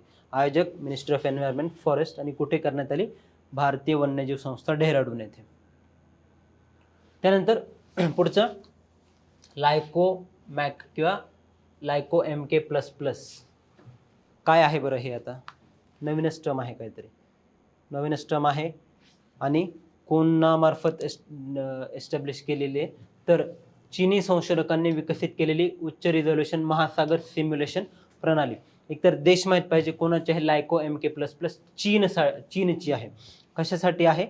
महासागर आणि हवामान नमुन्यांचा चांगल्या प्रकारे अभ्यास करण्यासाठी उच्च रिझोल्युशन महासागर सिम्युलेशन प्रणाली जी ती विकसित करण्यात आली. म्हणजे आता पूर्ण महासागराचं जे आहे ते त्यांना त्याचं तिथे पूर्ण परिसंस्थेचं, महासागरीय परिसंस्थेचं जे आहे ते सिम्युलेशन केलं जाईल व त्या परिसंस्थेचा जो आहे तो अभ्यास करण्यात येईल. बघा, अल्ट्रा हाय रिझोल्युशन क्षमतेमुळे महासागराच्या मायक्रोस्कोप म्हणून ओळख एक तयार होईल.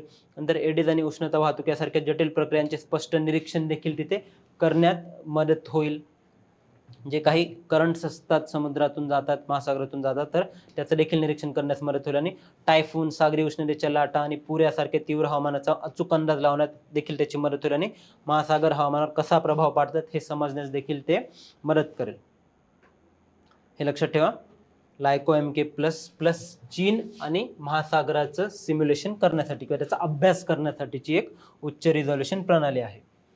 त्यानंतर पुढे सचेत प्रणाली. सचेत प्रणाली आपत्ती व्यवस्थापनासाठी आहे. एकात्मिक आपत्ती इशारा प्रणाली जी आहे ती स्थापन करण्यात आलेली आहे, सचेत प्रणाली. त्यामध्ये मग आपत्ती व्यवस्थापनासाठीची एक महत्त्वाची तांत्रिक प्रणाली आहे. त्याचा उद्देश कशासाठी स्थापन करण्यात आलेली आहे? बघा, उद्देश काय आहे त्याचा? तर एक आपत्ती पूर्व सूचना देणारी यंत्रणा, डिझास्टर अर्ली वॉर्निंग सिस्टीम असणार आहे, ज्याची परिकल्पना राष्ट्रीय आपत्ती व्यवस्थापन प्राधिकरणाने केलेली. कोणामार्फत स्थापन करण्यात आलेली आहे ती? तर नॅशनल डिझास्टर मॅनेजमेंट ऑथॉरिटी मार्फत, NDMA, national disaster management authority मार्फत. बघा, NDMA आणि C. कॉमन अलर्टिंग प्रोटोकॉल जो आहे तो असणार आहे. इशारा प्रणाली आहे थोडक्यात. कुठली जरी आपत्ती आली तर अलर्ट देण्यासाठीची एक प्रणाली आहे ती, बरोबर. Disaster early warning system. त्याच्यामध्ये मग राष्ट्रीय आपत्ती व्यवस्थापन प्राधिकरण NDMA आणि ही प्रणाली दूरसंचार विभागाचे प्रमुख संशोधन आणि विकास केंद्र असलेल्या centre for development of telematics C. द्वारे विकसित करण्यात आले. Centre for development of telematics या संस्थेद्वारे जी आहे ती विकसित करण्यात आली. दूरसंचार विभागाची ही संस्था आहे. कार्य काय असणार आहे? तर नागरिकांना जे आहे ते रिअल टाईम आणि भौगोलिकदृष्ट्या विशिष्ट जिओ टार्गेटेड भागापुरते मर्यादित इशारे प्रदान करणे. नंतर प्रभावी संवादासाठी आणि शेवटच्या व्यक्तीपर्यंत पोहोचण्यासाठी यात SMS, cell, broadcast, browser notification, social media, radio, TV, mobile app त्याच्या माध्यमातून जे आहे ते कॉमन अलर्टिंग प्रोटोकॉल किंवा SMS पाठवणे. लक्षात ठेवा, NDMA आणि C. द्वारे स्थापन करण्यात आलेली. नंतर भारताचा पहिला बांबू आधारित बायो इथेनॉल प्लांट कुठे स्थापन करण्यात आलेला आहे? भारताचा पहिला बांबू आधारित इथेनॉल बायो प्लांट आसाम ह्या राज्यात. बांबूचा जो बांबूपासून बायोमास तयार करणे आणि त्याच्यापासून इथेनॉल तयार करणे आसाम राज्यात जे त्याची स्थापना करण्यात आली. कारण बांबू जो आहे तो ही वनस्पती जी ती आसाम आणि ईशान्येकडील राज्यांमध्ये मुबलक प्रमाणात आढळते. त्याच्यामध्ये प्रगत 2G बायो रिफायनरी जे आहे ते त्याची प्रक्रिया राबवली जाणार किंवा त्याचं उत्पादन जे ते केलं जाणार. दरवर्षी 60,000 किलोलिटर 2G इथेनॉलचे उत्पादन केलं जाणार आहे. जीवाश्म इंधनाला अक्षय ऊर्जेचा एक पर्याय म्हणून देखील त्याचं एक महत्त्वाचं आहे. आपल्याला माहिती आहे की कशा प्रकारे भारत इथेनॉल ब्लेंडेड प्रोग्राम हा जो 2003 पासून चालू करण्यात आलेला आहे, नंतर 2018 मध्ये त्याला पुन्हा मुदतवाढ देण्यात आली. तर त्याचा एक भाग म्हणून बायो इथेनॉलचं प्रोडक्शन करणे आणि पेट्रोलमध्ये ते मिक्स करणे, त्याच्यासाठी पहिला बांबू आधारित बायो इथेनॉल प्लांट आसाममध्ये स्थापन करण्यात आलेला आहे. त्याच्यामध्ये राष्ट्रीय जैव ऊर्जा मिशन आणि इथेनॉल ब्लेंडिंग प्रोग्रामचा भाग असणार आहे हा. 2025 पर्यंत पेट्रोलमध्ये 20% इथेनॉल मिश्रणाचे उद्दिष्ट असणार आहे यामध्ये, हे लक्षात असू द्या.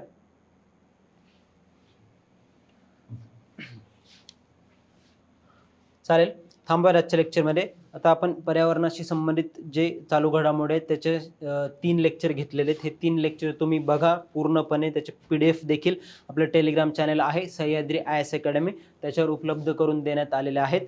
तर तिथून ते PDF देखील वाचू शकता. आणि परीक्षेसाठी लागणारे अत्यंत महत्त्वाचे टॉपिक्स, ज्यातून हाय इल्डिंग टॉपिक्स जे ते आपण तिथे घेतले, तुमच्या मित्रांपर्यंतही हा व्हिडिओ तिथे पोहोचवा. थांबवा आजच्या लेक्चरमध्ये. पुढच्याही काही महत्त्वाच्या लेक्चर्समध्ये आपण अजून ज्या काही उरलेल्या चालू घडामोडी त्या कव्हर करणार आहोत. थँक्यू.